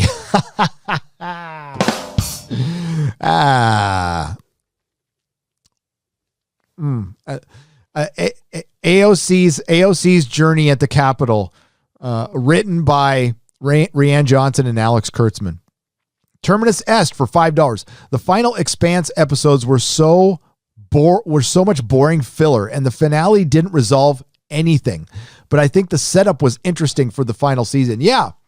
Problem is, the last 5 minutes were the only interesting thing, and that's what everybody wanted to see for the second half. But no, we had to have a polyamorous family breaking up over 3 episodes and Drummer crying and emasculating Drummer, one of your best characters, one of your best female characters. You just cut her balls off. Metaphorical balls. Brown Gaijin for $2. Well, the hook brings you back after all. It does. It does. It didn't bring me back though. It didn't bring me back. Listen, it's impossible not to support Disney financially. It's impossible. There's too many things out there. But if I didn't run a channel, I could tell you right to your face, I would not subscribe to Disney Plus. I'm not a Disney fan. And I really turned on Marvel lately. I'm really turned off by Marvel. I watched WandaVision and it's pretty good. It's got like some really cool stuff if you're a Marvel fan, but I also see what it's bringing in, which is very, very bad. It is ushering in the MCU for sure. But the only money I give Disney is whatever subscription services I write off for research. But I am a person who used to spend, a couple $100 a week on comics, and toys and Star Wars stuff. That was, when I was poor, it was like $40 a week. Right. And then, I grew up, started making a couple of bucks, and it was a couple bucks, and it turned to like $400 to $500 a week. And now it's nothing. And that's money they will never get again. As a matter of fact, I think I kept my receipt. I went to the comic store last Sunday. I got some stuff for Junior. I dropped some fucking serious coin. Now I get to write this stuff off, and it's been a while since I purchased comics, but I bought some stuff for the BBC. I bought some supplies. I bought Junior some trades. Junior's been reading Silver Age DC. So here is money that Marvel and DC will never see again. If you can see it there, I don't want to show off my card number. I just want to make sure I'm not showing off my card number. Yeah, there we go. Okay. There. That's a lot of money. That's a lot of money that I will never fucking spend at Marvel and DC. Hear that, Marvel and DC and Disney? You don't get any of this shit ever. Done. Forever. As long as you're mistreating fans,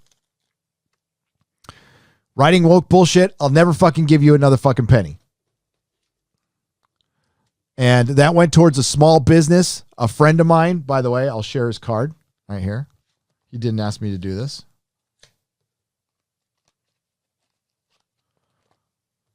That's a lot of fucking money that could have gone to you, but instead it went to Jamie Newbold. And if you're interested in back issues, he's got a ton of them. SoCalComics.com. That's his phone number. Jamie's there, I think, on Saturdays. They're open 6 days a week. So Monday through Saturday. They're closed on Sunday. But they do online. They'll ship internationally. Southern California Comics. Best damn comic shop in California. Matt Hepp for $10. Hail, Gary, I picked up Chronicles of Amber on your recommendation and found out Robert Kirkman owns the TV rights. Then in 2017, he partnered with Amazon to make the show, but project is currently inert. Yeah, I don't know why. Because there was a bunch of Kirkman stuff that was supposed to happen, and it didn't. Not just that show, other shows. I don't know what's behind that, though. Maybe shit just doesn't happen sometimes. Matt Vader, welcome to the proto-molecule level. Welcome. Roll Titan for $5. Disney probably started these rumors to get us locked into Disney Plus for 5 years. Okay. Again, back to the rumors. as long as there isn't a troll in there. You have to be careful as a content creator because there are, by the way, I highly recommend if you have the gift of gab and you want a hobby, this is a great hobby. It's an excellent hobby. And we need more common sense voices on this platform as they try to deplatform my friend Odin, as they try to deplatform us. We can't run to other places until they become legit. Until that happens, we need to stay here and infiltrate. We need to do it smart. We had to go through the minefield that is their rules, and it sucks. And I'm not saying fuck all tech. No, we need alternative tech. We absolutely do, but we need it to stick. And unfortunately, they can unplug it. So in the meantime, we need to do what they did, which is organize, infiltrate. Organize and infiltrate with common sense. Have you heard the good news about common sense? It can be done, but if they keep us running to the fucking four wins all the time, they win. They win. And it will eventually get to movie criticism and TV criticism. There's a day that will come. But as far as rumors go, I completely support anybody can do whatever the fuck they want on their channel. I don't care. I'm not here to tell anybody what to do with their channel. I would never do that. Because if somebody tried to do that with me, there would be a whole lot of fuck off going on. But the reason I and many others do not run with this stuff is you don't know who's trying to troll you. Speaking of trolls, you don't know who's trying to troll you. And you don't know really what's true or not. I mean, you're going off of somebody's word, and somebody could be playing a long game. And these are things you have to think about. And it's easier for me personally to just talk about what's happened. That's been working out for me pretty good. And I don't want to be a scooper because then you have to kind of rely on that stuff. And that becomes tough because what happens when it dries up? So what's easier is to review television, review movies, and give your opinion on news for me. But no, this helps. The rumors help Disney. Absolutely help Disney. The erasing, the all that helps Disney. It's a positive. It's an overall positive for them because you have people discussing, theorizing, and that's what fans do. And that's cool. There's nothing wrong with that. I've said it before. I'll say it again. We talked about rumors all the time at my comic shop. Every day. Reddit, there was forums around. Was there Reddit? I think there was Reddit that, but there was forums. So we had people coming in. Did you hear the rumor about this? Blah, blah, blah. We talk about it all the time openly. And some of them were crazy rumors. And that's all this is fans talking to each other. So there's nothing wrong with it. For people out there saying that, it's damaging. The only thing it's damaging to is the credibility of the person if they're wrong on some of the rumors or they're disproven, or more importantly, and this is the worst case scenario, if somebody trolled you and then they call you out on it. Now, personally, somebody going on Reddit to take the time to put fake rumors up to get a YouTuber is in of itself sad as fuck. Just because said YouTuber doesn't like your TV show or something like that. That's some you're in the realm of needing therapy at that point. But it happens. Rebecca Gold, what's up, Ian? For 10 pounds. Death in Paradise, for your information, Death in Paradise synopsis. 10 seasons so far. A detective is transferred from London to the Caribbean and solves crimes. If Jodie takes over, she will replace the male lead, Sigh. You ever been to the Caribbean, Ian? You ever seen a grown man naked? No. I love the Caribbean. It's beautiful down there. Yeah, that sounds terrible because Jodie Whittaker is a guest star actor, like in a sitcom. That's about how good she is. God is a concept for $3.99 Canadian. Hail Nerdrotic, nerd made man. Thank you. I appreciate the pesos from Canada. Johnny David and Cultural Casino both give super stickers. One says tired. I'm tired. And one is a phallic unicorn. Hail. Thank you guys. Appreciate it. Blue Blood 71 for $10. Thoughts on the last episode of The Expanse? It sucked. I liked it. I also hated the previous 3 episodes. Do you think the plot got stale because of wokeness or because Alex had to cut out major plot elements? I can't decide. Cass Anvar leaving absolutely affected the show, without a doubt. It affected the show. But no, they deliberately went more woke because they said they did on Twitter. They said we were deliberately put in this polyamorous scene. They put a scene with a trans person with Amos. They had one conversation, never saw that person again. They got shot and they didn't die because you can't bury your gays now. They did stuff that was obvious, and The Expanse had never had to do that before. They were getting their message across. You understand? Expanse, if you're out there watching, you were getting your message across, you fucking idiots. And then you decided to hit the gas on wokeness now when you didn't need to do it. You didn't need to do it. You just hurt yourself. You're going to have less people watching your show now. Now, I have no idea how many people watch the show. They made a huge mistake in the 4th season by not going weekly. And then they decided to go weekly. And then the Cass Anvar thing happens, which is out of their control, I think. Then they feel like they need to apologize through the script and fucking woke the shit up and take their star, the guy whose name comes up first in the credits, and he's barely in the show because he's a male, and it's obvious.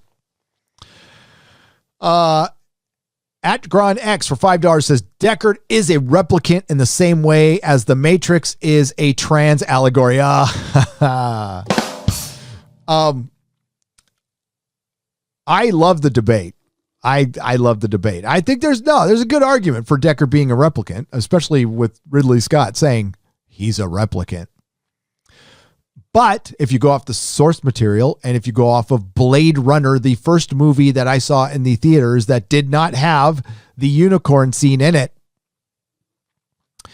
I prefer him being human. And I gave the reasons before because it's human. It's a human recognizing humanity in something that isn't human. Now we just have robots supposedly recognizing humanity in each other, but we really don't know that because we have no human perspective. Hail from Montreal, says Canada Dry for 2 Canadian pesos. Hail, sir. Marcus Cato for $4.99. Gary, bless you for doing everything you do for pop culture. Thank you. But I think originally the movie was supposed to leave that up in the air, and it was never supposed to be answered. And screw Ridley Scott for answering the question. It should never have been answered. Even if he was a replicant, you don't answer the question because you have people talking about it for the rest of time. The Joker. Is it all going on in his head or not? I hope the director, Todd Phillips, never, ever tells us. Now, there's a good argument out there that it's going on in his head.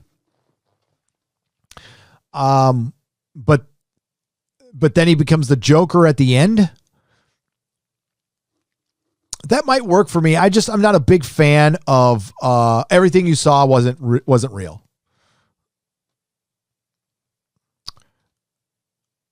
R.I.P. Screeched, Saved by the Smell.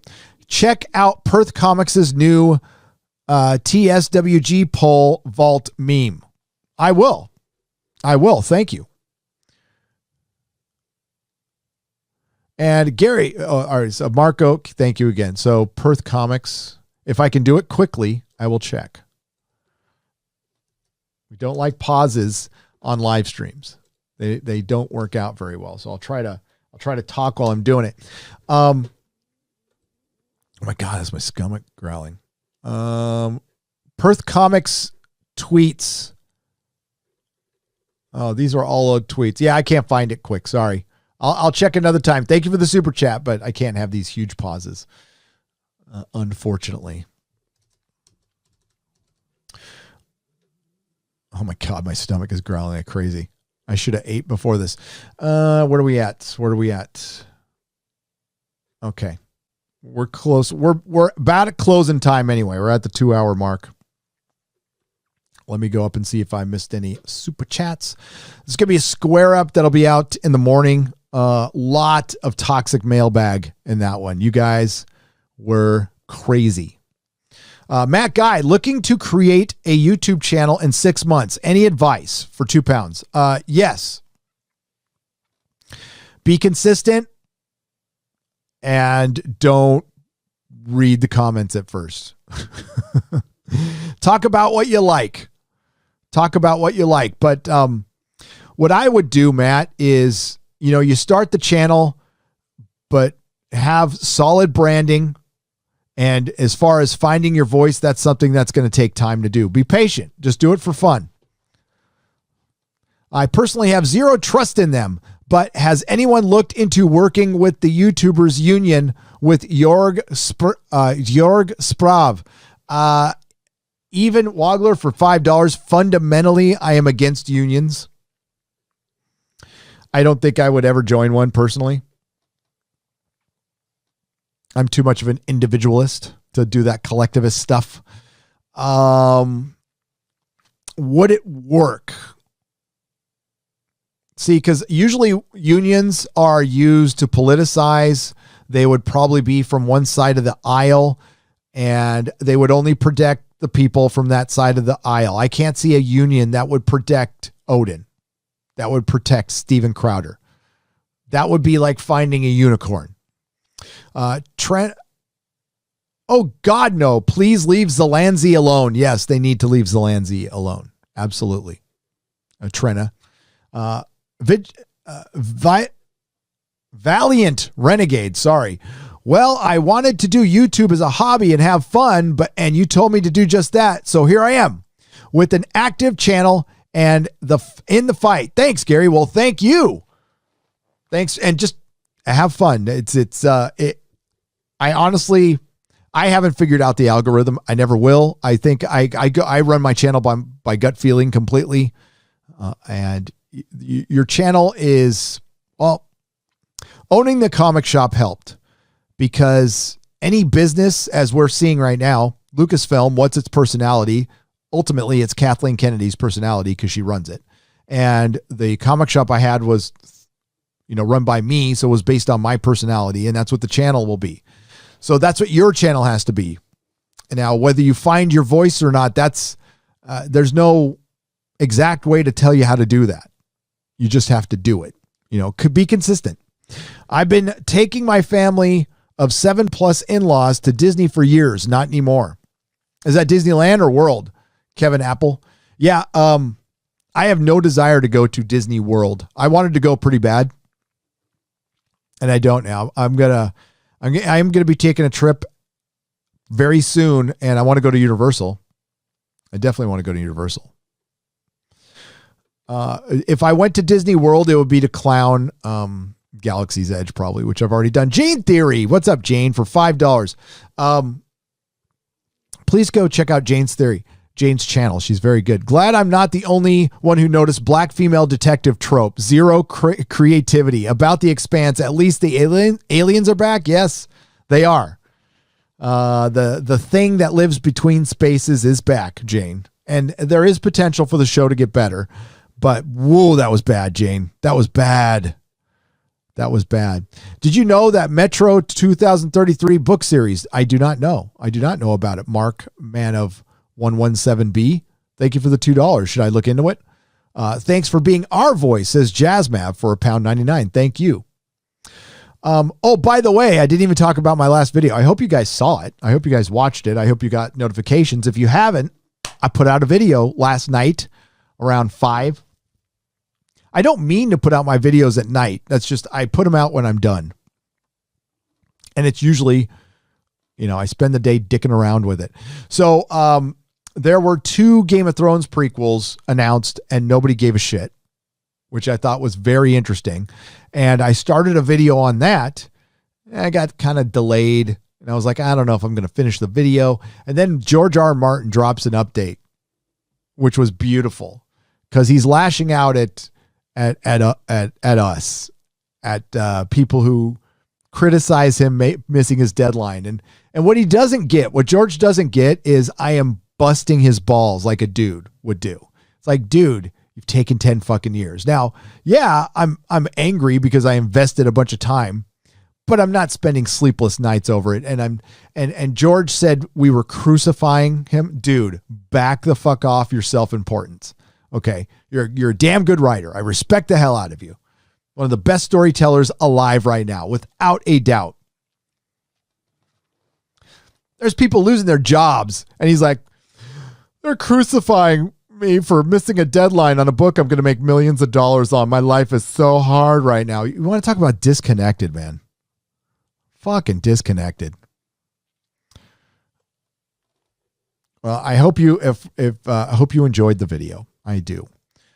Hey Gary, I honestly felt season 5 of The Expanse was in trouble when I found episode 3 rather boring. 1 through 3, if went woke and free use family bullshit, not your fault. Yeah, I mean, listen, it went woke. We said it was a possibility. I never really thought it would happen, but it did. It did. Ed Straker of Shadow. Thank you, my friend, for $5. I was never a big fan of Babylon 5, but there was a show by Straczynski did afterwards called Jeremiah. Melissa, Mrs. Nerdrotic, liked that. Only lasted 2 seasons, which sucked, but it was great. No, Melissa said it was a great show. She loved it.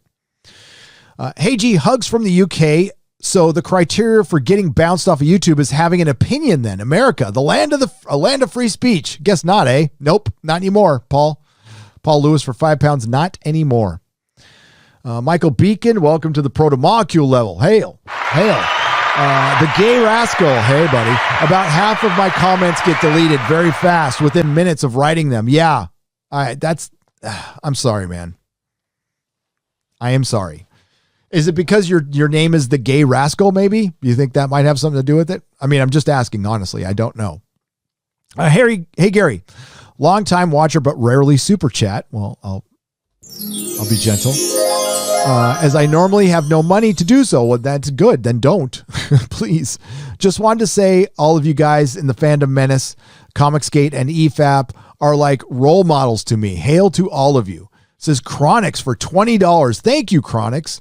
And yeah, do it when you can. Please do not put yourselves out for anything. Please. It's tough enough out there. Okay. And I appreciate every all of your support. I do. I don't have words for it. And Comicsgate, EFAP, and the Phantom Menace as role models. That tells you what kind of world we live in right now.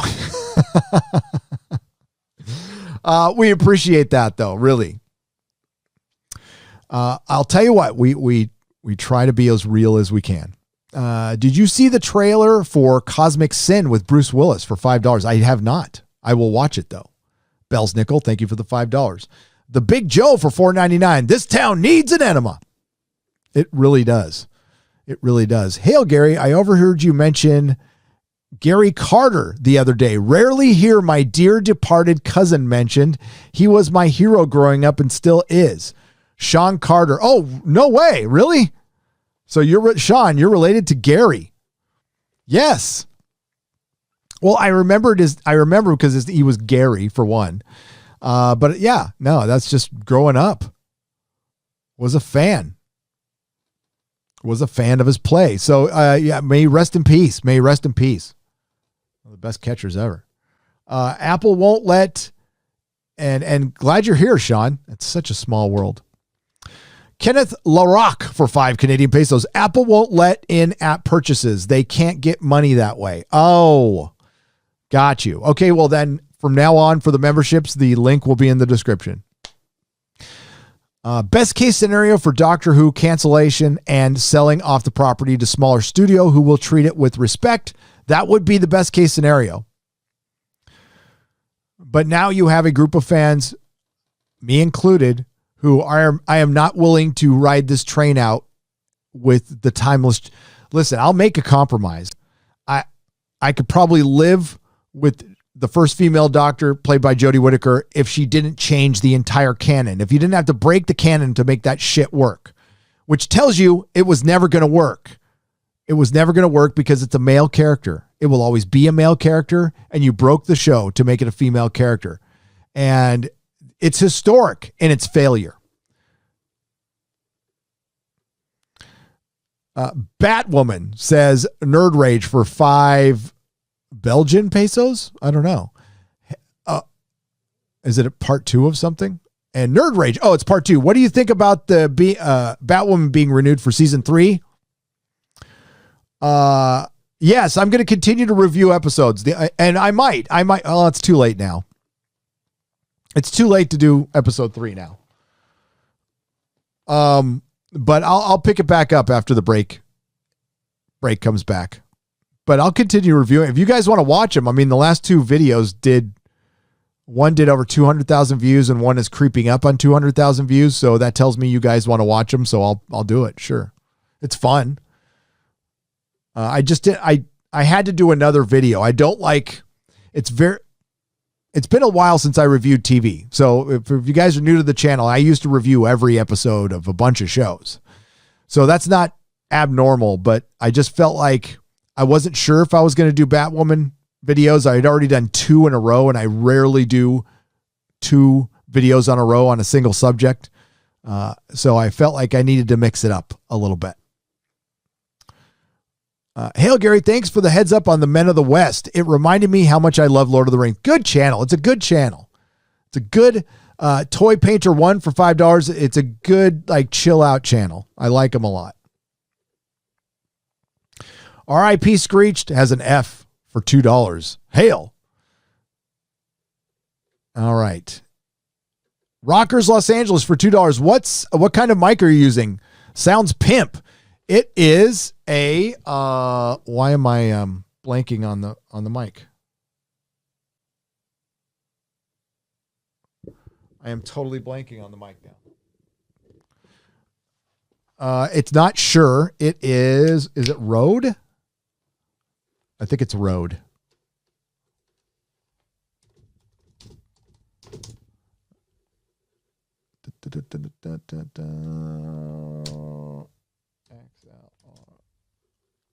Yep, it's Rode. Oh God, man, I'm getting old. So it's a Rode XLR, and if you want to go to B&H, they have a good deal on them. B&H.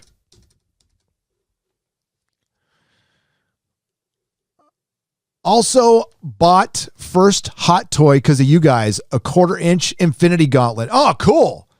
Bill Bonius bag of donuts for $2. Yeah, that's bad. That's a bad habit. This fucking Hot Toys are a bad habit. I did a Hot Toys show with Robert Meyer Burnett and Az yesterday. If you want to go to his channel and check it out, if you didn't see it, it was a lot of fun. And then the day before we did the BB&C. So that's why I didn't do any Nooners. I did a lot of guesting, but the Nooners will be a priority on this channel. I've kind of gotten lazy with them and just starting them at random in time. That was never supposed to be. They were supposed to be a consistent show at this time. That's what they're going to be starting a week from yesterday. So starting Wednesday at 11 a.m. to 1 p.m., that's the show. I could go a little over sometimes, but I can only go for 3 more minutes now. Marcus Cato. I've already read that one. I read that one. I refreshed in a bunch. There's one I didn't read. There you go. No, I read that one too.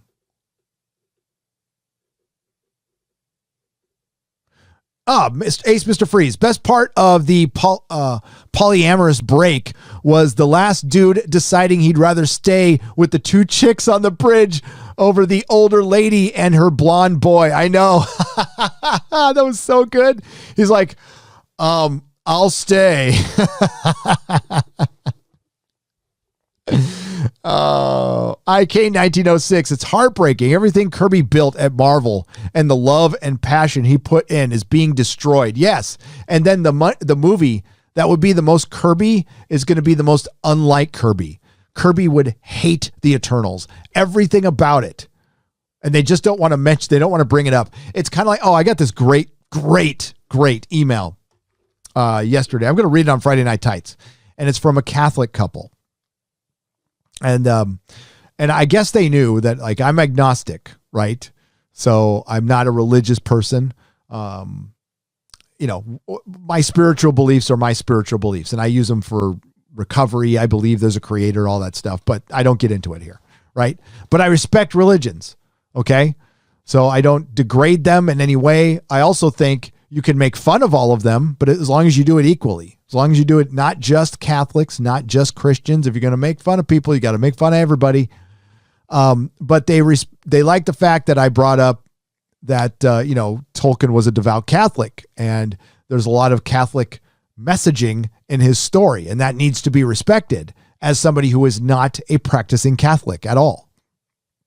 That's all. So they thanked me. They thanked me for like, and this is how bad it's gotten. They're like, Catholics are always getting shit on. And listen, there was a time when religion certainly deserved the criticism it got. Believe me. Oh yeah. I'm not saying they're free. But most people who practice the religion are just good people, right? Let them practice their religion, leave them alone. And if it makes them happy, that's the most important thing. Spirituality is an important thing in life. It really is. So however you find it is the way you find it.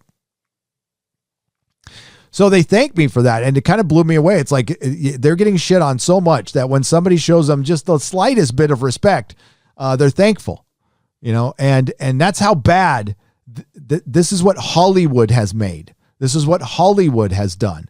And now it's creeped into fandom, and this is what Disney has done to Star Wars fandom.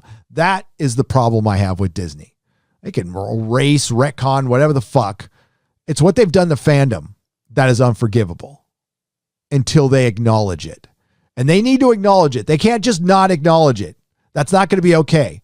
For me to be on board with Star Wars, a lot of shit has to happen, but the most important thing is acknowledge that you divided the fandom, acknowledge it, and stop doing it. Stop hiring racists as a middle finger to fandom. I mean, like, yeah, there's a lot of shit. I mean, like 10 minutes of Luke ain't going to get me back. You fucking crazy? I mean, like, I'm sorry. I was there. I saw what they did over 2 years, and 10 minutes of Luke Skywalker don't make it okay. Erasing the Disney trilogy doesn't erase what Rian Johnson and Pablo Hidalgo and Kathleen Kennedy did to the fandom. And until that gets acknowledged, and that has to be part of the equation, I don't give a shit. Hail Gary, sorry I'm late, but have you heard about the latest edits for the re-release of Mass Effect? I did. More lens flares and no more butt shots of women. It's time to hit them in their wallets. Yeah, well, forget Mass Effect then. I was enjoying my video tutorial of The Witcher 3 yesterday, where I had to get a key to open a door and go train. I was talking with Yennefer, a naked Yennefer, for a little while. And I'm like, this is good. We need more of that. And listen, it was treating her with respect. She was reading a book. A naked woman reading a book. Yeah, if CD Projekt Red starts getting rid of that shit, then we got to rebel, man. Bought a copy of Savage Sword of Conan #1 after seeing yours on the real BBC. Cost a pretty penny, but with the art is 100% worth it. Oh, Iconella's for $5. That's awesome. Here, I'll break it out. I want to have an entire wall. That's why I got these, because I'm going to cover, you probably won't see it, but like this wall in front of me is going to be covered with these covers. I got to make sure you can see it. Yep. It's beautiful. And some of the best covers ever made. By the way, I don't know if Robert and Az have thought of it as, I don't know if those guys have thought of talking to Sideshow or Big Chief as getting them as sponsors, and then they could, I don't know. I would definitely sponsor for trade. You don't have to give me money, but for product, maybe. Please review Picard season 2. And what about Strange New Worlds? Any chance Strange New Worlds might be good sci-fi? Edward Pereno for $4.99. No, there's no good chance. because Akiva Goldsman is writing it and it's produced by Alex Kurtzman. Now, if CBS wakes up tomorrow with a brain and fires everybody involved, keep the cast, I'm fine with the cast, and brings in Ronald D. Moore or somebody, then yes, there's a very good chance. Anson Mount as Pike is fucking awesome. It should work. That tells you how bad Kurtzman is. I will review season 2 for sure. And I will review Strange New Worlds, and I will review Picard season 1. And then I'm going to be, I'm committed to doing more reviews because you guys seem to really like them. So I'm going to backtrack and review things I missed, like entire seasons. Like I did not do an entire season review on, Doctor Who series 11. I did each episode, but I didn't do a series review. I'm going to do that. Hail Gary, ever picked up Solomon Kane omnibus? I bought it. I've been picking up Conan omnibuses and their original Star Wars run. I'm loving the old stuff. Yes. I do still own my Star Wars Marvel comics. I do. I'm never getting rid of those. Joey Bryant, thank you for the $1.49. Zan187, Expanse ending was boring. Not excited for season 6. You noticed every scene with Bobby and Alex. Her attitude towards him ruined the character and acting. Yeah, you can tell that she couldn't stand it. Recast 7 of 9 with Gina Carano, says Geek Dumb for $5. I am 1000% behind that, but I don't want Gina Carano in such a trashy show. She's better than that. I thought CBS was waiting to find an insurer that was willing to insure Sir Patrick. Chris Persia, they were. And I don't know if they have one yet. Is Jodie gone? To quote Hawkeye, don't give me hope. Smooth Jam California, Jodie being gone doesn't change anything. It doesn't change anything. The show's dead. Sean the Movie Man 71. What death was more anticlimactic? Cersei and Jaime dying by rocks, Princess Leia dying by force overdose, or Alex dying by a stroke? Love your channel. Ooh, they're all shitty. Those are all shitty deaths. But I got to give it to Princess Leia. It's Carrie fucking Fisher. Even though she died in real life, dying of a force overdose, just the way Luke did, was cheap as fuck. That whole thing was cheap and disgusting that they put her in. God, I hated that. Cersei and Jaime dying in rocks was fucking bad, and Alex was bad too, though. Mitch Thibodeau for $10. The Expanse season finale killed it for me. They're taking the best book and the lesser follow-up and slapping them together into a bland mess while skipping the best parts for woke. It's dead to me. That's a great description of what happened.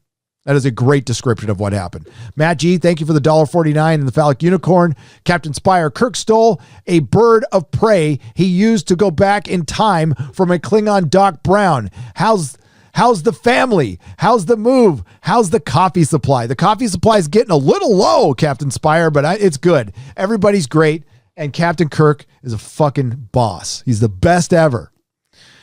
Steven Steele for $4. Thank you so much for the cupper. I appreciate it. Okay, we're going to wrap it up, folks.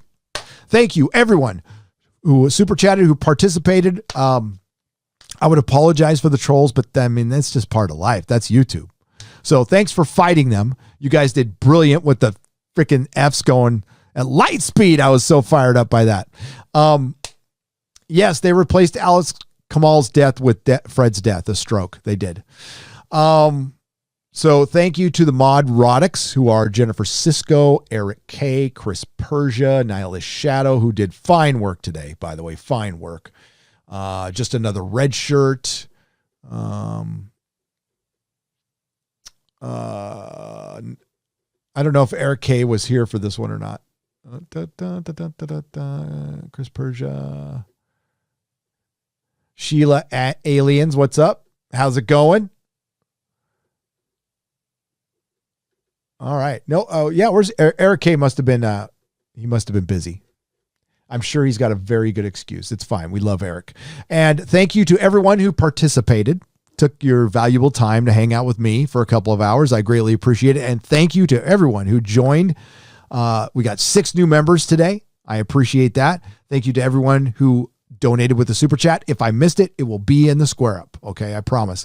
So the Nerdrotic Nooner, I even have a new thumbnail Now, I'm still going to do my other thumbnails once they go to Nerdrotic Live, whatever I talked about. But this is going to be, I usually spend like an hour on the thumbnail, and I decided to cut that out so I could be more on time, improving the channel. So you're stuck with that thumbnail. But yeah, we had, almost 4,000 people watching. You're beautiful. You're wonderful. Thanks to everyone who supported the channel. And I will see you on Friday Night Tights at 2:30 p.m. with Eric July. Remember, Friday Night Tights is a co-production with Geeks and Gamers, and the current iteration of the show was inspired by Odin, a conversation I had with Odin. So we want to support Odin. We want to support Josiah, and we thank you for your continued support. So please enjoy some credits. Remember, folks, not all who wander are lost. Nerdrotic.com.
We will be updating the members list over the next week, and that's probably going to happen every month or so.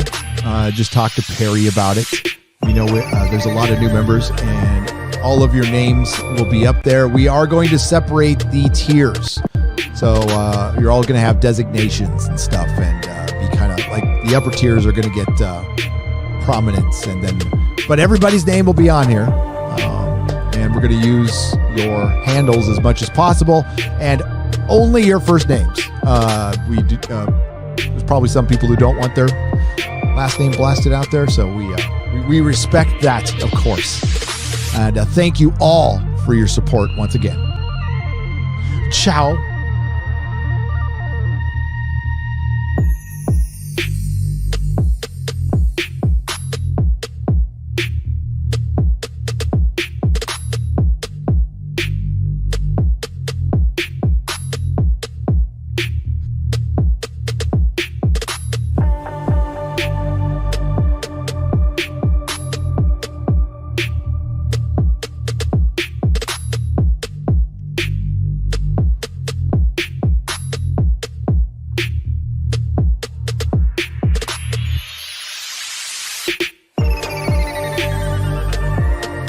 And trolls, don't worry, you will be edited out on the upload. This will be on Nerdrotic Live probably by 6:30 tonight. So keep an eye out.